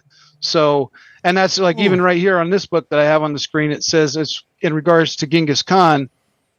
It says that they foolishly call him the Son of God. So then the full text says the shadow of spirits, which to me almost sounds like the Holy Ghost or the Holy Spirit, the shadow of spirit. Anyways, yeah, it does. Yeah. Then the Son of the immortal God. So we got two components of the for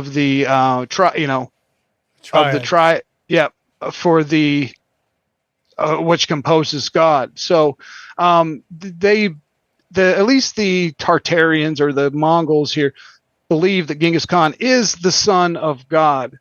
And so they and here it says that they set the crown upon his head and the great lords kissed his feet. So with at least in regards to the opening of the first seal, the third thing there was a crown was given to him, and the last one is that he went out conquering and to conquer.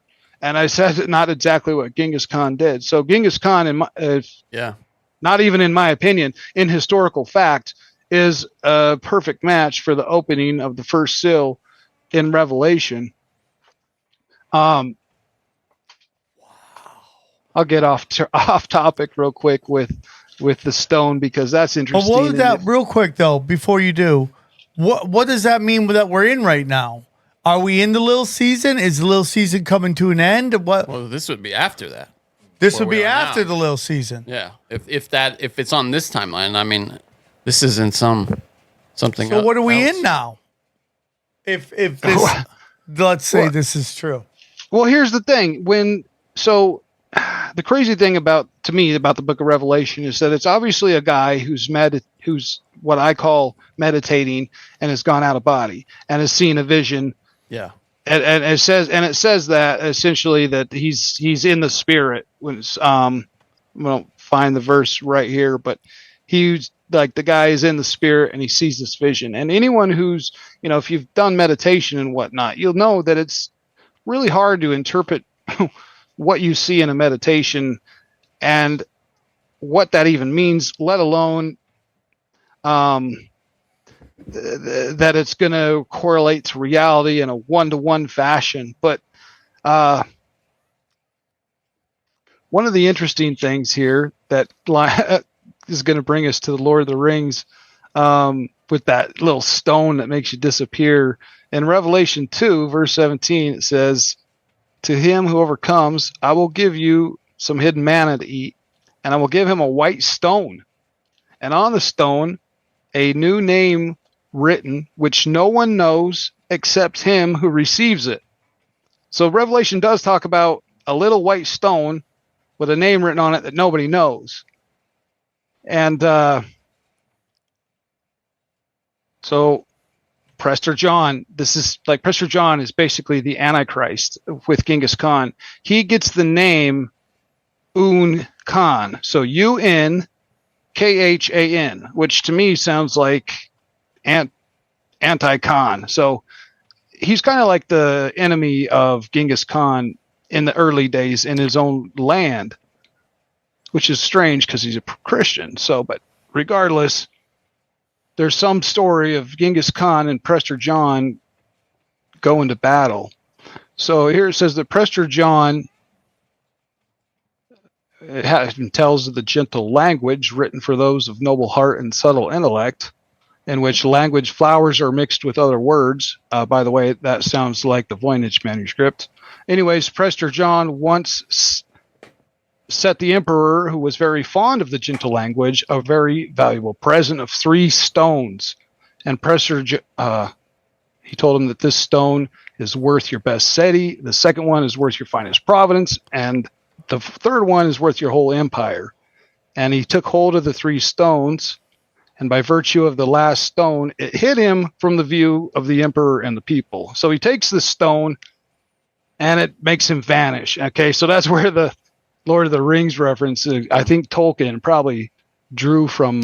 Sounds like some Infinity Stone stuff. Yeah, it really does. Yeah. And going back a second, it would be, I guess it would be what we heard a couple of weeks ago, that we are at the end of the 1,000-year reign, if it was on this timeline. Because that was about 1,000 years ago. Yeah, so it was like Jesus came back. Or and then after this? What we would be in now would be the end of the 1,000-year reign. Of Jesus. If Genghis Khan was Jesus.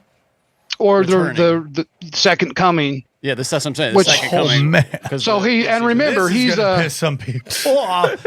Damn. He's going to make, I mean, even that whole idea that Genghis Khan might be the second coming of Christ is, I understand it. Make people mad. I'm sorry. That's just what I found in the history books. So that is so interesting. But look at right here. Okay, we got, this is Disquisitions on the Anapapal Spirit. So anyways, an old book that's talking about the Tartarians and Alexander Gog and Magog. They had been shut up in the mountains of Gog and Magog, which are mentioned in Revelation and by Alexander the Great, and they remained there until the year 1202 without daring to leave them, because Alexander had placed large trumpets at the entrance to the mountains. So when the wind blew, it sent forth blasts, and for 10 centuries, these cunning Tartars continued to believe that Alexander was stationed behind them because they heard the trumpets blowing. And so, anyways, there's at least one reference to 1,000-year period. We've got 10 centuries, which are ending at 1202. So in my opinion, based on what these maps are saying, and they're calling this area of Arzareth Gog and Magog, and they're referring to the Mongolian people as essentially Satan. And there might be a reference to that right here. Let me pull it up. It's from Revelations, and it says, Revelation 20, which is the chapter that talks about the 1,000-year time period, the little season. It says, I saw an angel coming down from heaven, and he laid hold of the dragon. Now, dragon is the flag for Tartaria. So I don't know if that has any reference here or not, but there's 2 emblems that are on the Tartarian flag, and that is the dragon and the owl. So there could be a reference, that he laid hold of the dragon. And if you put it in context of the Mongols, it sounds like it, except it's basically, they're calling the Mongols the devil, but that's basically the name that you're calling them with the word Tartarians or Tartars, because that means like hell, the underworld. So, anyways, I don't know if that's if Revelation is certainly about Genghis Khan and the Tartarians, but we do have a reference to the 1,000-year period, anyways. Then that it ended essentially at 1202, after they had been enslaved for 10 centuries. Heavy shit. I'm digesting all of it. Is there a book that breaks this all down in like dumb people talk? That'd be nice, huh? You should write it, dude, because I would love to understand what I just heard. Like with a specific, no, I get what you're saying, and I'm loving it. I would just love to be able to be like, break it down in simple terms. Because you should do a coloring book for Sam. It's really Dude, have you ever thought about doing a pop-up book? There we go. It's interesting to me, but such a paradigm-shifting idea of the possibilities. And again, on this show, we listen to everything. And I like this. I mean, again, don't take offense to it. It's just a conversation. But we're just trying to figure out old times. Yeah, we haven't even gotten into the potentially offensive stuff yet. We're saving that for last. We did some of that. Well, the NZ, I think we haven't. Well, we got to get into Reptilian Nephilim. Yeah. Oh, yes, for that sure. doesn't offend anybody. The Reptilian Nephilim. which isn't too long. You know, that's a pretty... No, but I'm in on this, dude. I don't want you to take that not because I'm gonna give you my number because I just want to ask you questions. Like, talk to me like I'm an 8-year-old. Like, you know, like it's really interesting shit, dude. You should write a book breaking that down. That's not a bad idea because there's not that, you know, like I said, there's to me, I think that there is a clear link between the events of the Tartarians and the Genghis Khan, because you got to remember the Tartarians basically disappeared. I mean, I know Mongols are still out there. I don't want to discredit that at all, or you know, but the Tartarians, for some reason, and there's even CIA documents that talk about how they're going to remove all history about the Tartarians, and that was done for some reason, you know. And they disappeared as a people. There's, you know, you can't go to Ancestry.com and it's going to say that you have Tartarian lineage, even though that could be a possibility. But you know, that's all that stuff has been removed. So in a sense, the Tartarians have had the end of their world, their end times. But when the Bible or the Book of 4 Esdras talks about them being in Arzareth till the end times, and that when they leave, that the water's going to be held back. Well, I've certainly found that there's an account of that happening with Genghis Khan. And for some reason throughout history, people have identified the area of Arzareth and the Mongols as Gog and Magog. So, you know, then again, we got the connection with Jesus, very similar phonetically sounding to Gengis, and they're both born in places that sound about, well, not born, but grew up in places that sound about exactly the same. But according to the Mongols, as we've seen, that they do believe that that Genghis Khan is the son of God. So according to them, I guess, you know, their perspective, he is kind of a second coming of Christ because, one, they're Christians, and two, they call Genghis Khan the son of God. So they, like the Tartarians at the time, must think that Gengis is some type of Jesus if they're calling him the son of God and they're Christians at the same time. So the reign was 1,000 years of Genghis Khan or the Tartarians.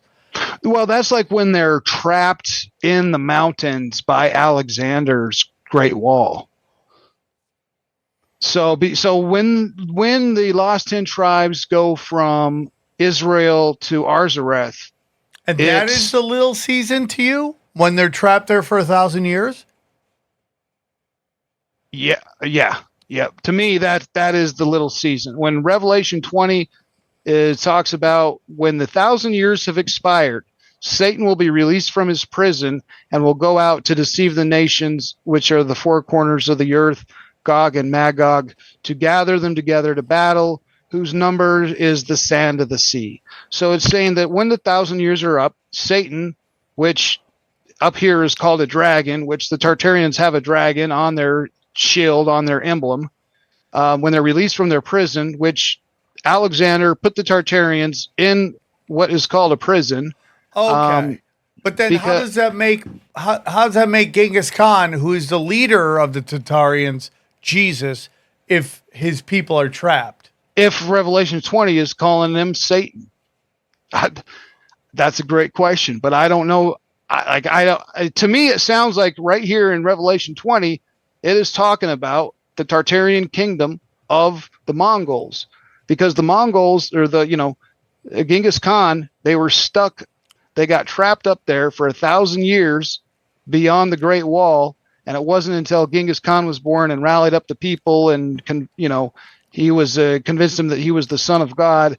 Then they went out and went on their conquest and finally broke out of that. And to me, that was the end of the 1,000 years. And when that's what it's talking about, when 1,000 years expired, Satan, I don't know how, I'm basically, now we're getting confused on who's Satan and who's Jesus. I understand that. So, but they, Gog and Magog lines up with the area of Arzareth on the map. And overall, a lot of, maybe Genghis Khan was the Antichrist. So that, I don't. It's interesting to me. It's very interesting to me. It's very interesting. The number is the sand, whose number is the sand of the sea, is another really Tartarian type of reference, because that was one thing about the Tartarians. Like when the Jewish historian Josephus wrote about the Tartarians, he said their numbers are so large that you can't, you're not even going to be able to count the number. And so there's a lot of references here. Gog and Magog, that links us back to the Arzareth. Number is the sand of the sea. That is a description of the Tartarians' numbers. Of course, gathering for battle. There's Genghis Khan. The end of the 1,000 years lines up with when they broke out of Alexander's wall. So could Alexander be the Antichrist? Absolutely, because he is not a real person. He's a story that was created by the J, Alexander wasn't real. No, and not the one who can. I mean, there have been a lot of different Alexanders throughout history. The one who created this wall with the help of demons. No, he is a fictional character created by Jewish legend, essentially. Damn, this is crazy. This is a very interesting. I would love to read on this. Here's, I think this one shows that the gates of these are the gates that I'm talking about. The gates of Alexander, known as the Caspian Gates. And there's so a goat right there. Here he is building it, and you could see that he's using demons. Demons essentially are building the Great Wall of China. So, man, imagine being a demon slave. That'd be the worst. So much they're like, oh, fuck you, you're a slave. Yeah, and they're supposed to be, they're supposed to have power over us, and they got enslaved by. Dude, that's crazy. So let's get real quick into the reptilians. What are your thoughts on the reptilians? Now, if you don't believe in dinosaurs, you won't like this one, because I believe dinosaurs are real. But I know most of their bones in museums are fake and all that. But could they be dragons? Yeah, there's a lot more references up before the 1800s of dragons, but there's no references of dinosaurs before that. Now, hang on a second. I've got one, and it's the Urbano Monet world map. It shows dinosaurs before any dinosaurs' bones were ever found. And When was the first dinosaur bone? Like 18 something. 1840 or something. People didn't. Okay. People didn't live with dinosaurs though, so why would they have? Here we got 1580, and that's the question I'm asking. Here's 1587, so before a dinosaur bone was ever found, and this is a popular flat Earth map. But if we go in on this one and you look at Antarctica, I don't know what else to describe. I mean, this maybe someone could say this is a lizard, but could it be a dragon? Like, it looks like to me dragons or like these are very Now this one is, you can debate all you want, but this is a pterodactyl. Where's it at? It's got an elephant. Oh, here it is. Well, and that's kind of the history of there be dragons here. I mean, it's kind of the thing they put on the. But this one, it don't even look like a dragon. No, this looks like a straight up pterodactyl. And it's funny because that carrying an elephant. It's not even that's like the modern conception of dinosaurs feathers. too, with feathers. This is real modern and 1587. So tell me, this is just goofy stuff that Urbano Monet came up with. But wait up. How big is over that one? Those two ones that look like they're. Yeah. My thing is no, the other way. The other way. Those two, Those there. two large birds. They look like could be albatross. Yeah. My thing is, how big is that T-Rex to carry an elephant? Because that's definitely a fucking elephant. That's not a T-Rex. Or my bad, pterodactyl. It's okay. How big does that got to be? Oh my goodness, that's huge. Well, there was this thing called a terror bird that they talk about now too. Could have been that. Have you ever heard of a terror bird? That's interesting. It's oh boy, I can't even begin to say that. But yeah, called terror birds for short. Check now, to be fair, here we go. We got the half man, half donkey. But again, more like over here, almost looking like a dragon or a dinosaur. So maybe some of them aren't dinosaurs. They look like dinosaurs to me, especially the ones But even if they look like dinosaurs, they still could be dragons. Well, what's the difference? I mean, maybe that word is dragon. Well, the difference is that dinosaurs state that the whole story of creation isn't real, and it puts these giant creatures here millions of years ago. I thought the difference was fire breathing. There's no timeline in the book. Or it's fire breathing. It could be either one. Christians certainly don't have an answer for where dinosaurs came from, really, or where they went, because, like, if another thing is, if God has a perfect plan, why did He make dinosaurs and then kill them all? Yeah, I mean, like, again, and then we don't have an answer for dinosaurs. We take a bunch of people that have told us, like the notion that two guys did the dinosaur bone wars for the longest time, and they were just they were in such a war that they were making shit up as they were going. They were putting heads in different places, skulls in different places, tails were necks, and I'm not saying it's dinosaurs. I'm not saying it's dragons. I'm just saying it's just really weird to me that no one before the 1800s ever really said the word dinosaurs. Well, what are the big footsteps in Texas then? And you can go in the stream beds and walk in that are in the shape of dragons. Feet. Because that word was around. What's the difference, though? Is what I'm saying. Well, who cares? Dragons fit into. We got the references to dragons in the Bible. I'll just start calling them dragons then. But they're dinosaurs. Big deal. I mean, that fine. I don't get even on the flag of Tartaria. They're because I mean, wouldn't you assume like an Aztec or a Native American would have found a skull sometime in like the 1300s? Like, they'd be like, then the great T-Rex came and killed them all. Well, okay, but according to modern science, the humans lived no time even remotely close to dinosaurs. Well, if this is real, they found fossilized footprints with human footprint in a dinosaur. But the contemporary science on that is that they don't. They weren't the same time or something like. Exactly. Yeah. I mean, who knows? So, but how about this? If they weren't dinosaurs or dragons, they're large reptilians that are gone now. I'm fine with that.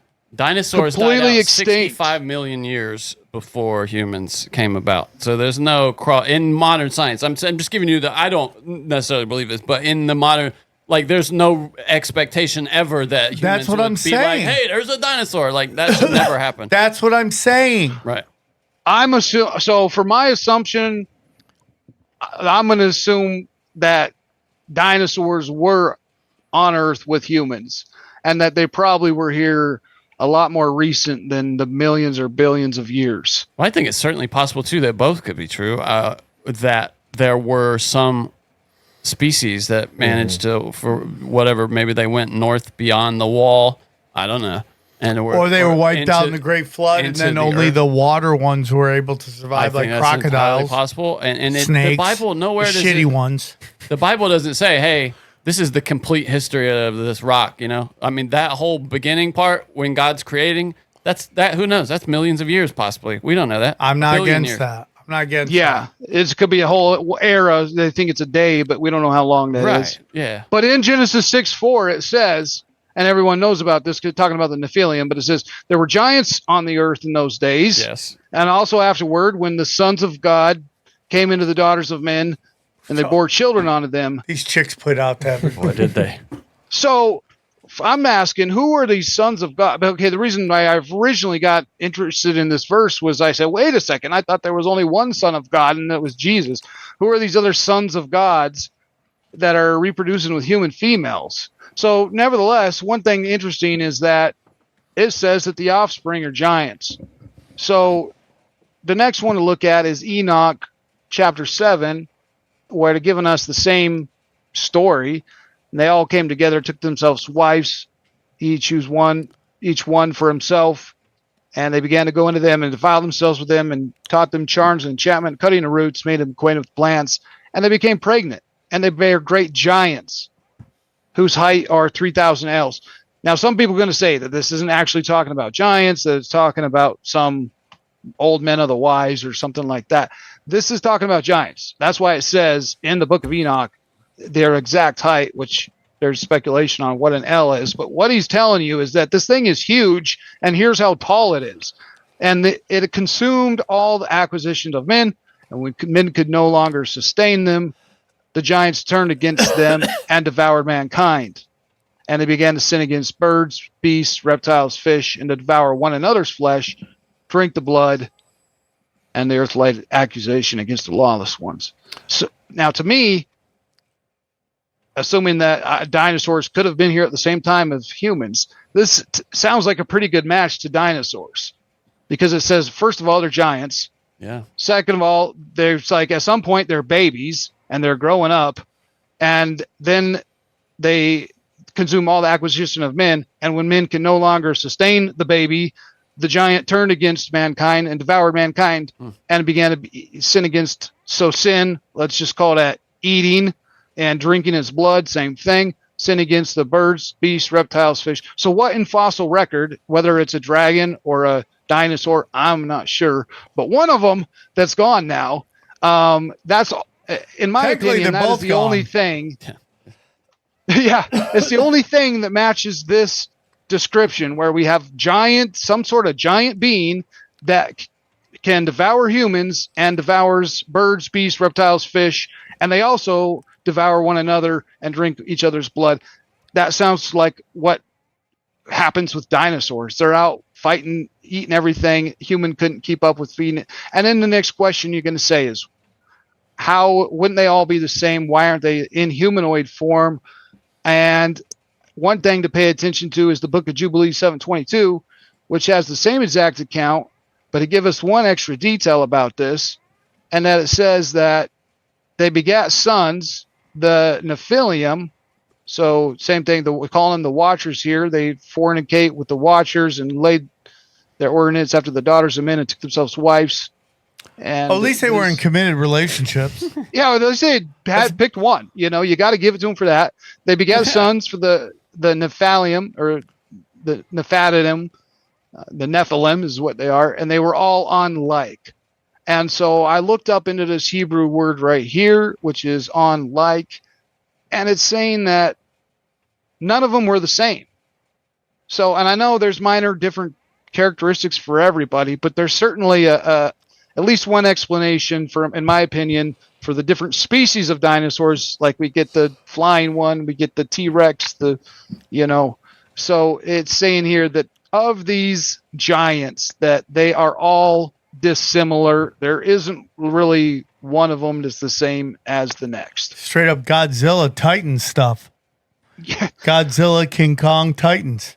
Well, I'm personally not a believer in aliens. I think that aliens are something from the spirit realm, and that it's just like you're seeing or hearing something, a being that's in the spirit realm. However, this one theory is the one that makes me think outside of that box, because if this theory is true and that these giants that Genesis, Enoch, and the Book of Jubilees are talking about are actually dinosaurs, or dragons, which is the only thing we have in fossil record that matches the description, then that means that somewhere in the genetic mixing up, a reptilian gene came in, and it didn't come from the human women.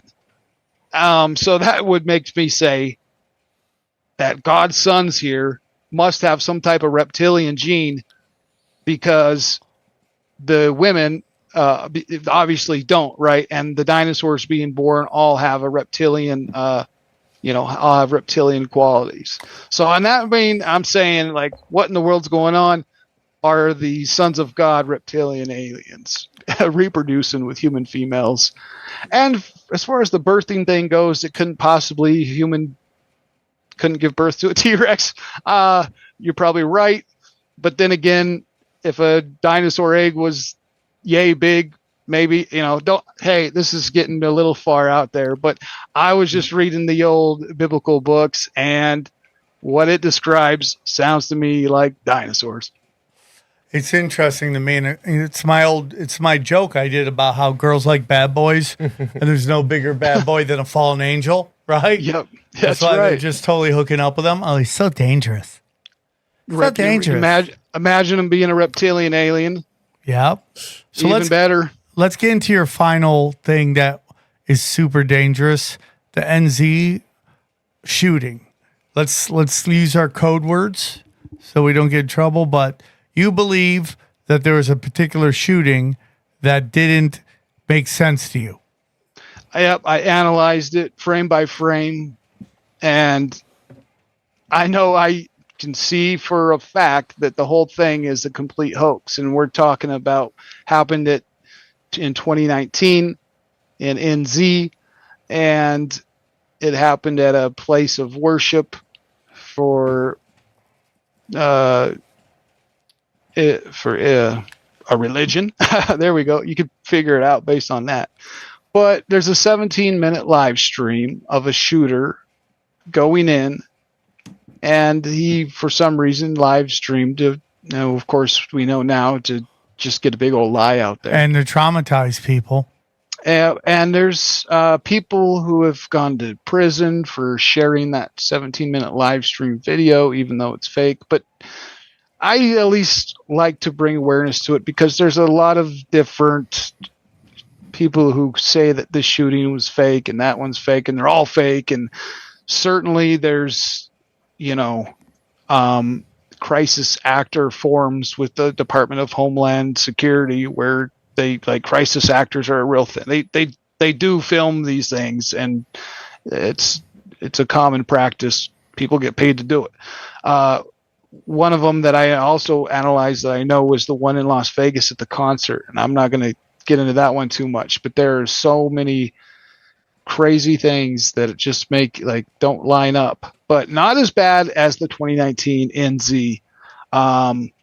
And specifically, if you're curious to see the fakery, if you want to see it for yourself, the real dead giveaway is that the guy starts. There's stuff with his hands too, right? Like some weird digital stuff goes on with his hands as well. Yeah.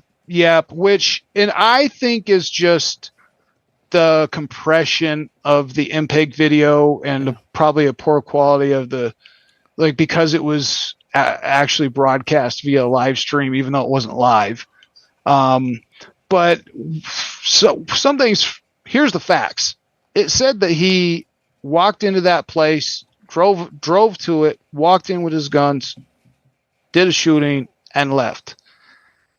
And there's no rhyme or reason why he would be there twice. Like, he would have only gone in and left. That would have been the end, though. He wouldn't have gone back. So at the beginning of the 17-minute live stream, he's in his car, and it shows him driving to the location, getting out of the car, pulling up his gun, walking into the front door.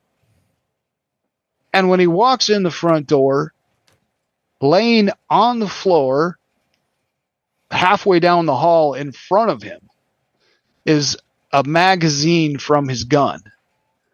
And there's no, like, you could watch the video. He didn't throw it up there. He didn't, like, when he walked into that place, his magazine was, he had an extra magazine already in there.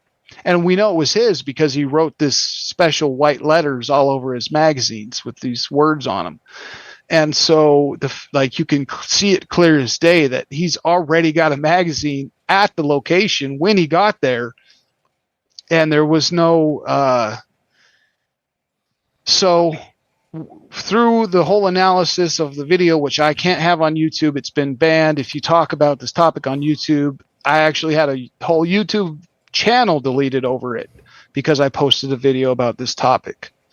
But if you analyze the video, it's on archive.org on my channel, Spill the Truth. I got a link to that on my YouTube channel. So if you want to see my analysis of this video, it's not on YouTube. You got to go to archive.org.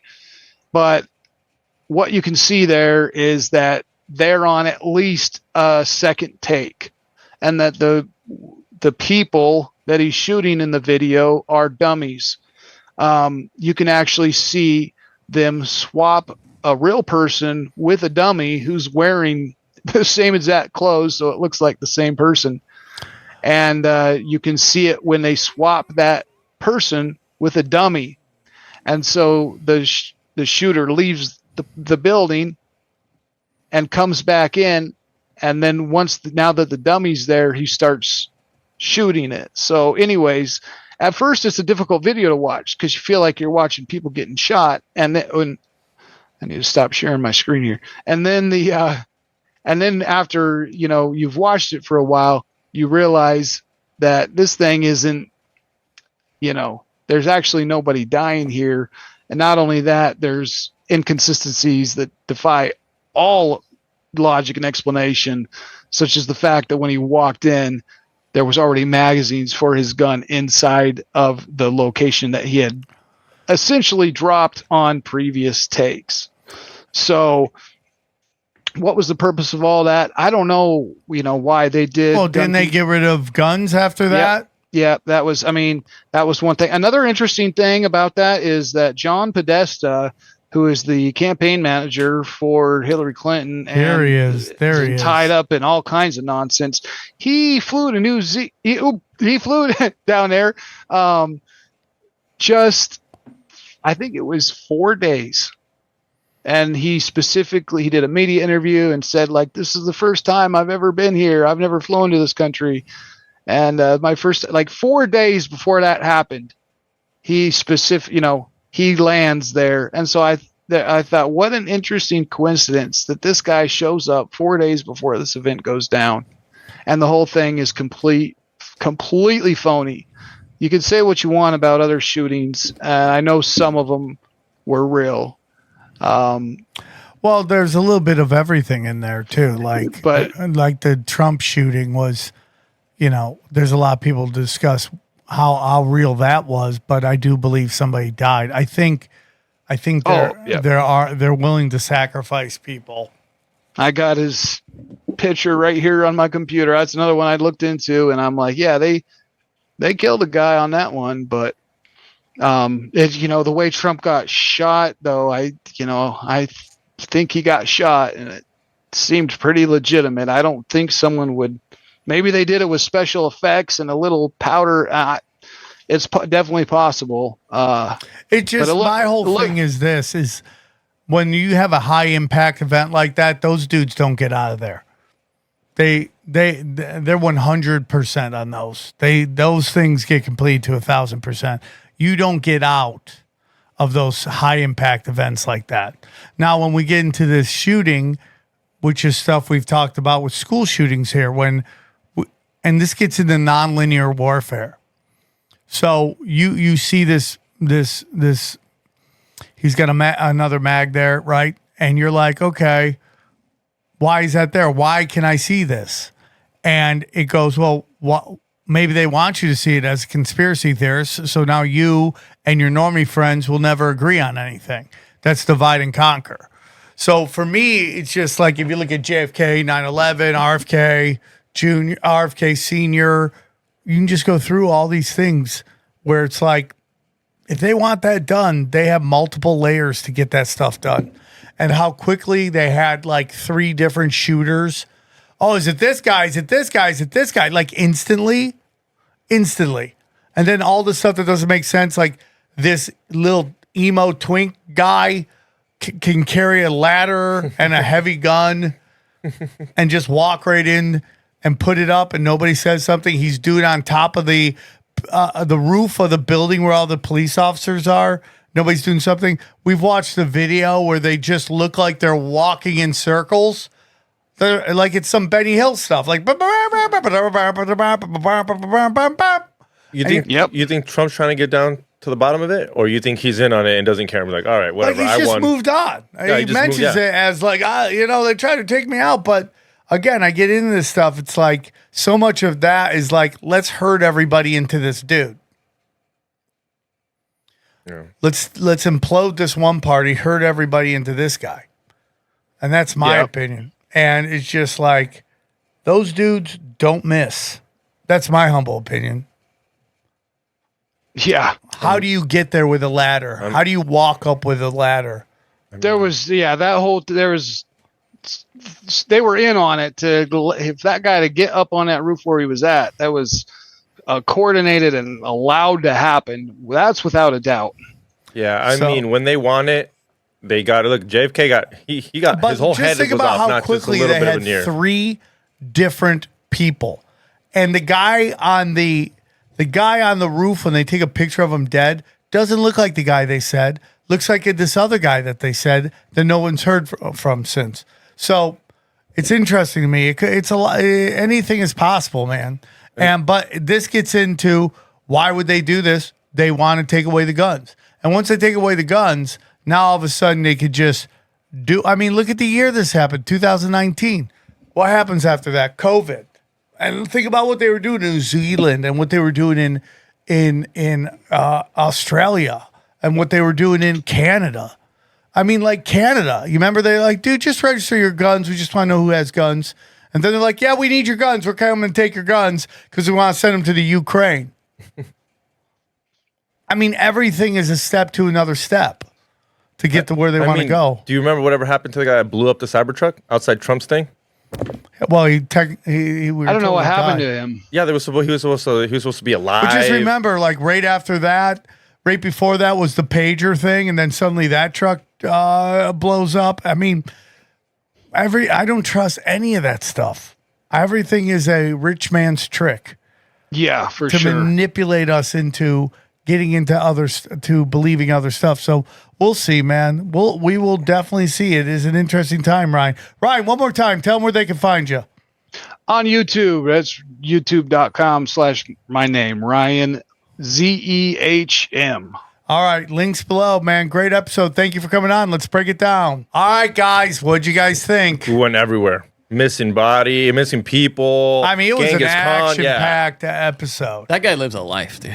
Like, I was thinking about that. Yeah. You know, here I'm trying to do jujitsu twice a week. This guy's like, about a year it's going to take me to get there. I'm like, a year? Dude, I watched one of his videos, and he just is in, somewhere in the Northlands, and stumbles upon this snowed-in cottage kind of place that's clearly like of public use.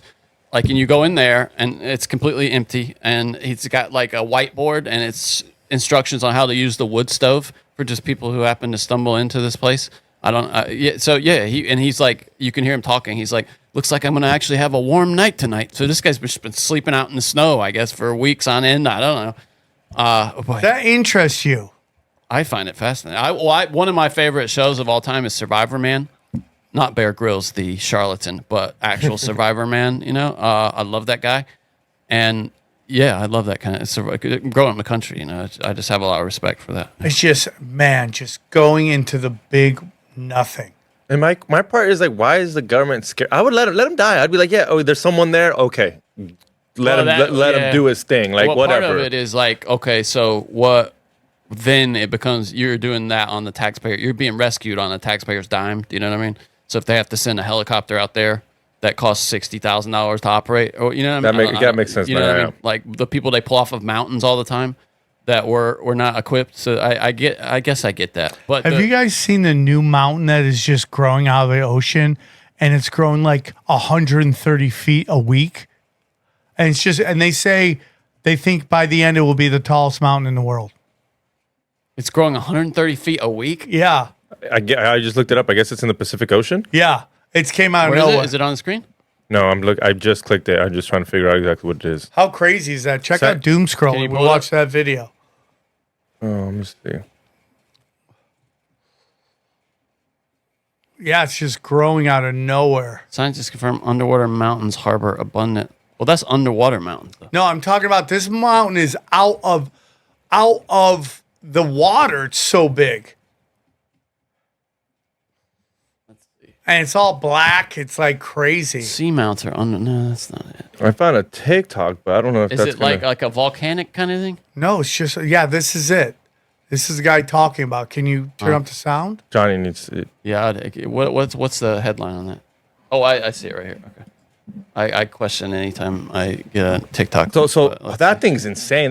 But AI right now with AI, I don't even know if that's fucking a real mountain, a real piece of Let's land. hear it. Where's the mute button? Ocean last week, and it is the rapidest growing mountain that's ever been on the history of planet Earth. They said that within 7 years, it's going to be taller than Mount Everest. It's growing at a rate of 127 feet per day. Within 7 which years? is Per just day? astronomical, if you ask me. This is it. Here in the background, you can Is see this that it's real? This can't be real. years, No. It's going to be taller. Hold on.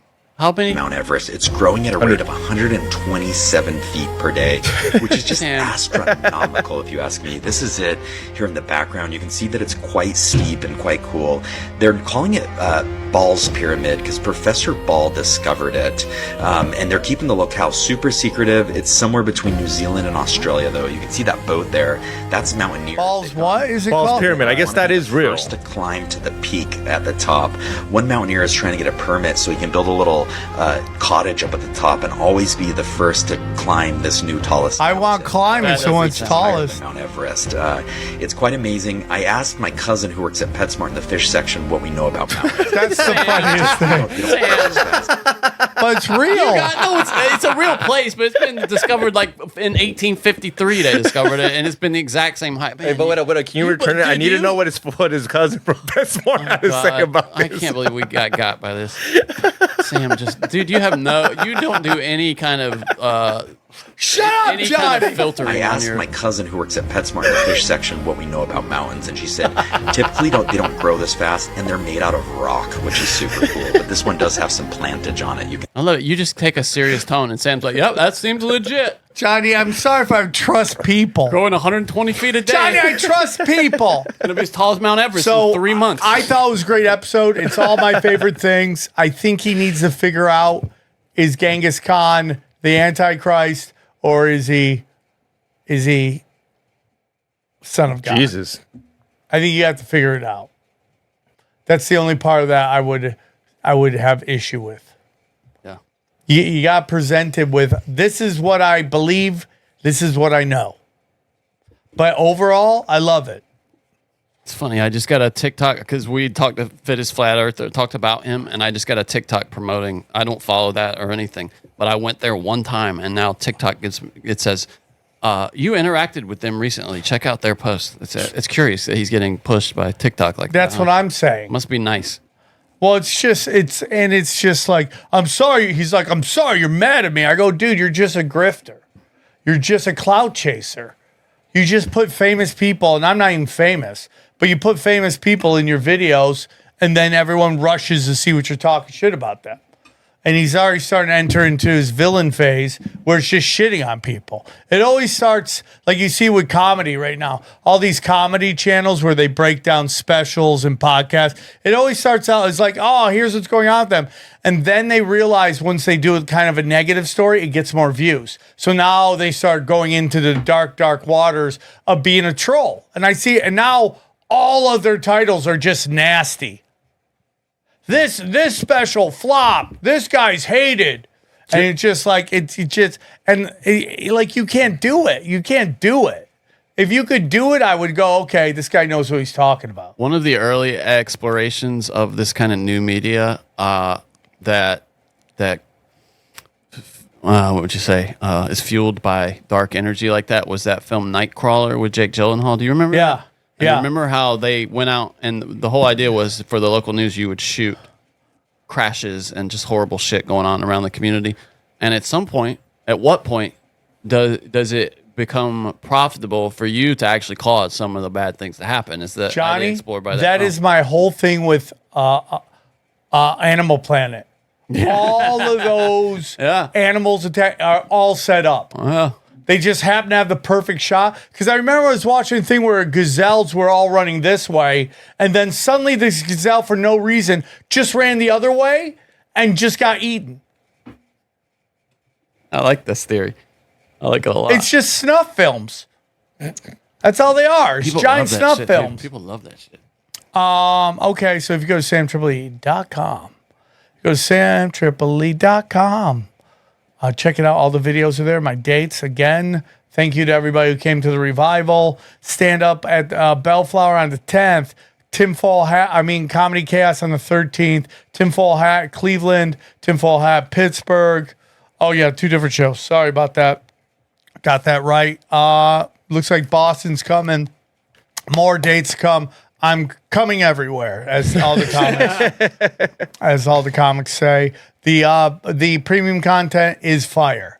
It is topical. It is hard hitting. I talked to 2 of the best researchers in the biz on whatever this is, Austin Picard and Brad Binkley. And Deep Conspiracy Rewinds. We watch docs on conspiracies together. I'll give you my thoughts on it.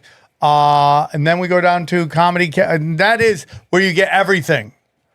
These other ones I'll put 2 maybe on, maybe 1. So we got Rockfin. We also have Substack. We also have locals. If you go to patreon.com/cashdaddies, dude, people are making some money. Now, obviously, if you shouldn't invest anything you can't afford to lose, because investing is gambling, and you gotta play with the money you can lose where you won't be homeless. But $20 a month sounds like a lot until you realize that Howie's putting out 3 episodes a week, three episodes, a little like videos a day. Then we put out some premium content once a week. You get the extra content. He's answering questions all the time, just all nonstop. the time. He's great at it. Howie Dewey is a idiot savant. So he's doing great. So check out patreon.com/cashdaddies. T-shirts are on fire. T-shirts on fire. Chaos Twins are here. And then all of our affiliates are there. So check them out. Anything you need. We're going to be adding more affiliates as we go. All these are good people. All these are things that make your life better. Just check them out. Anything else, guys? Hit that like button, subscribe. I got a new podcast called Extreme Marks the Spot with the female co-host, Chili. You know her. Okay. Yeah, she's going to be my Johnny. So go check it out on XG Marks the Spot on YouTube that. and Spotify. Yeah. Imagine XG was your boss.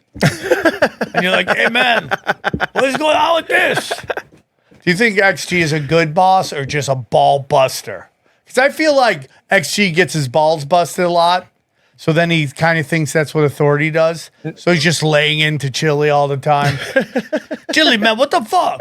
It's a girl, you said? Yeah, it's a girl. Yeah, it's a female. She's a great artist. Yeah. You can't shit on a girl. Then maybe that's why he's like, oh, I got to get a girl here so I don't yell at her.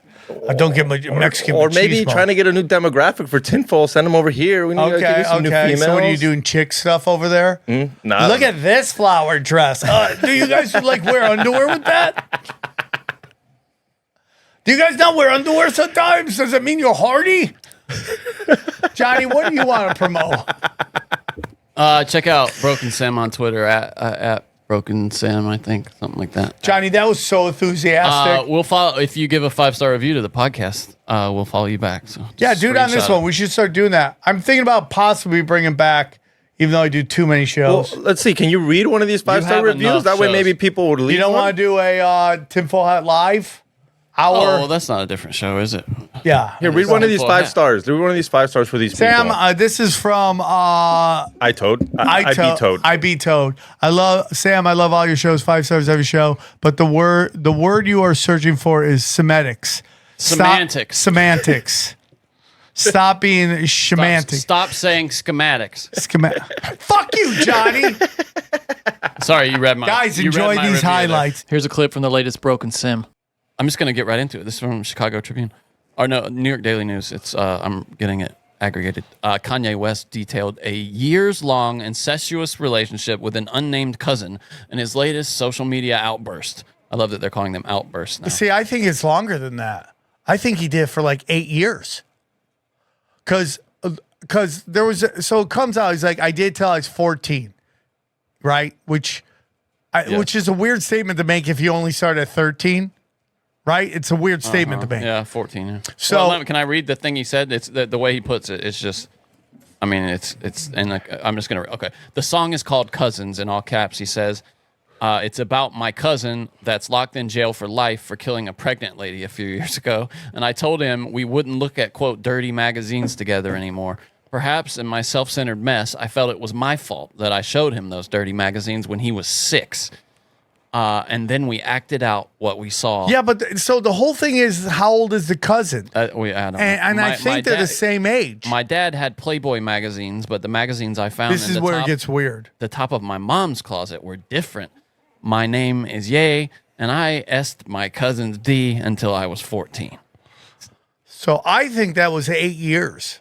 I could be wrong, though. Let's see. But people are trying to say, find out how old Kanye is and how old his cousin is. By the way, all the replies to him now are about this. Of course. Yeah. It's just like he asked the question today, like he's into design now and like hiring people, and he's like, "Who designed the spaceship in the movie Nope?" Like he tweeted out, and somebody was like, "I don't know, they were just probably sucking your cousin's dick." It's just everything somehow gets tied back to that. Now, I don't think the guy's. I think he's unnamed is the idea, so they don't. No, someone named his cousin. They did name it. Yeah, I don't know. I can't find it. They though. must the mainstream. And I'm not gonna work on mainstream it. Reporters It is super dark. Now, there's this thing that you are only as sick as your secrets, and to get these things out. Yeah, he's got none. Yeah, I mean, what are you going to do to him now? Yeah, I mean, but dude, the question is, one, why are all these rappers gay? Right? Why are all these rappers gay? And two, why is he coming out with this?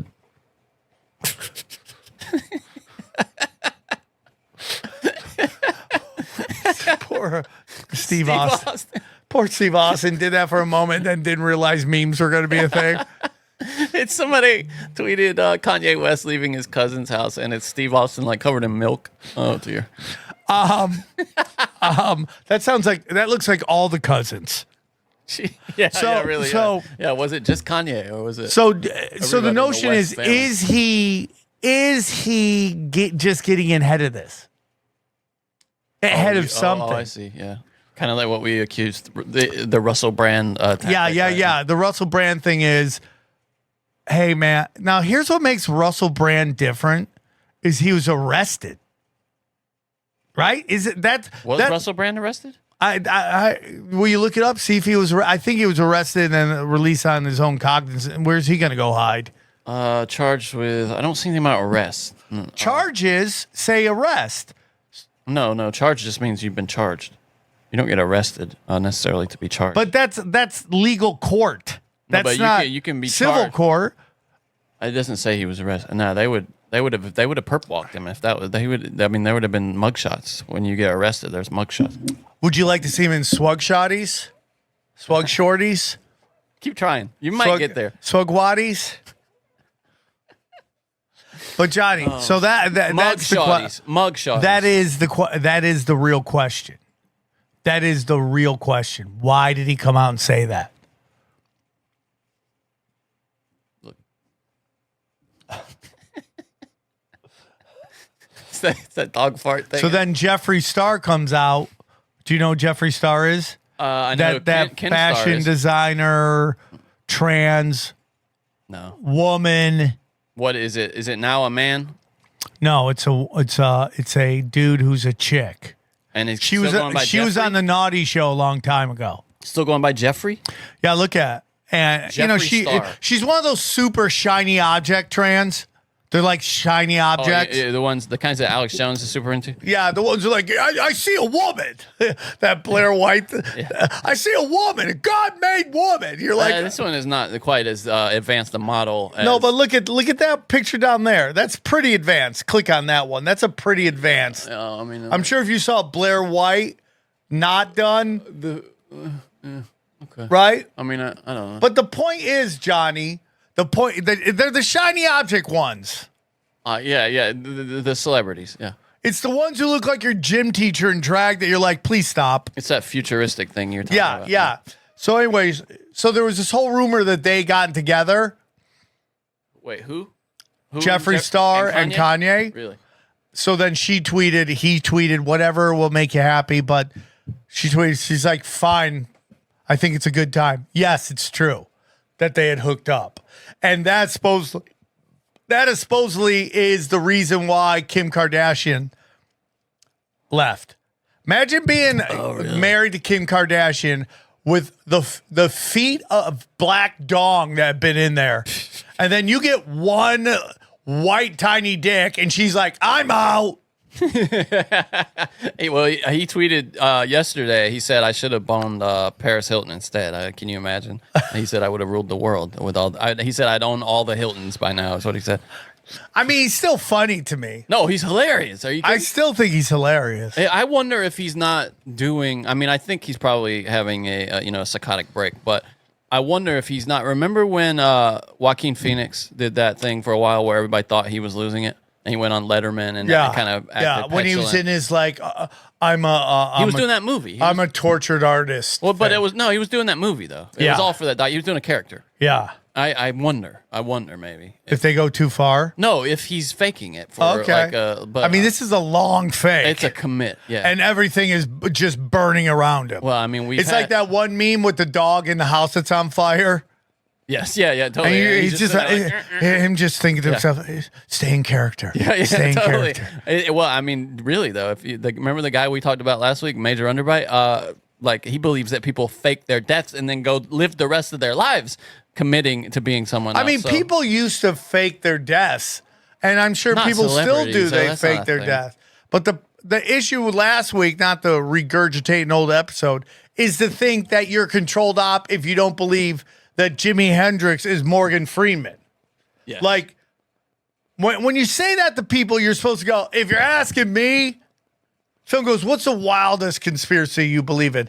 Here's a weird one. If you're asking me, Jimi Hendrix is Morgan Freeman. Yeah. That's what you say. That is like the fringe one where you're talking to someone and you've had a deep dive into it, or it's your super deep in the conspiracy friend and you guys talked about everything. You're like, here's a new one. That's what you get into. To act like that is the admission into the tent is absolutely insanity. No, that's the deep end. Yeah, for sure. That's all I'm saying. That's all I'm saying, you know? And so anyways, that's Kanye, and then he's tweeting about like free energy a lot now and Tesla stuff. Yeah, that's where like you get that was his thing today. That's where you get into. If you look here, hold on. Rock formations he's showing. Hold on, but dude, look at those numbers. They're not. Oh, it's only 2 minutes. Yeah, he's tweeting as we speak right now. Love Thug, he says, talking about Young Thug. Free Earth in all caps 41 minutes ago. He's talking about cymatics. He's just discovered cymatics now. He's on the one right now. Yeah, he needs to be on tinfoil hat. He really does. Come on the show, Yee. We'll make you feel comfortable. Yeah, you gotta get his name right. You want him on? Yee, yo, what? Kanye, yay. Yay! This is an energetic coil that generates a high voltage, high frequency current that can jump across a small gap in the air to the bulb, causing it to light up. I think they had that at Spencer Gift when I was a kid. Passive solar home has cross breezes and heating. I don't know if he's just on some kind of like he's on some kick, design but dude, he's not getting huge numbers like he used to, right? Like for Kanye. They shadow banned him. Yeah. Ivanka Trump could have and should have done better, and her dad knows it. That's not so crazy. Where's the lie? As it is in heaven, he's got what? Tesla coil there? Is that what that is? Yeah, I guess so. Drome on Earth. Yeah, they definitely shadow banned him. None of you N-words play with me. Shut the F up. And he's talking about nuclear fission here. Yeah, he's definitely shadow banned. Molten sodium reactors. Dirk curve. The Dirk curve is a yeah, he's on a run right now. He's on a Sam Tripoli on Twitter run. This is all within the past hour. Yeah, he really is. Geothermal energy. For yeah, this guy's great. Thank God, no more blue pill. You used to be smashed, now you're pass. Who's he talking about? I don't even know. Katy Perry. Oh, yeah. We'll talk about her a little bit later. Oh, yeah, with her weird robot. Like, dude, her tour, she just started her tour, and I've never seen so much bad feedback. We might as well just show it while we're here, since he's shitting on her. Dude, this footage is, I mean, she's going to try to have it deleted from the internet, surely. She's got to change this up and just go up there and sing. If you'd like to hear the rest of this episode, subscribe to Broken Simulation in your podcasting app, or check us out at youtube.com/Sam Tripoli. We go deep, homeboy. Aaron, open your mind. Drink from the fountain of knowledge. There's lizard people everywhere. That's some interdimensional shit. Wake up, Aaron. This is only the beginning. Dude, you just blew my mind. Tinfoil hack.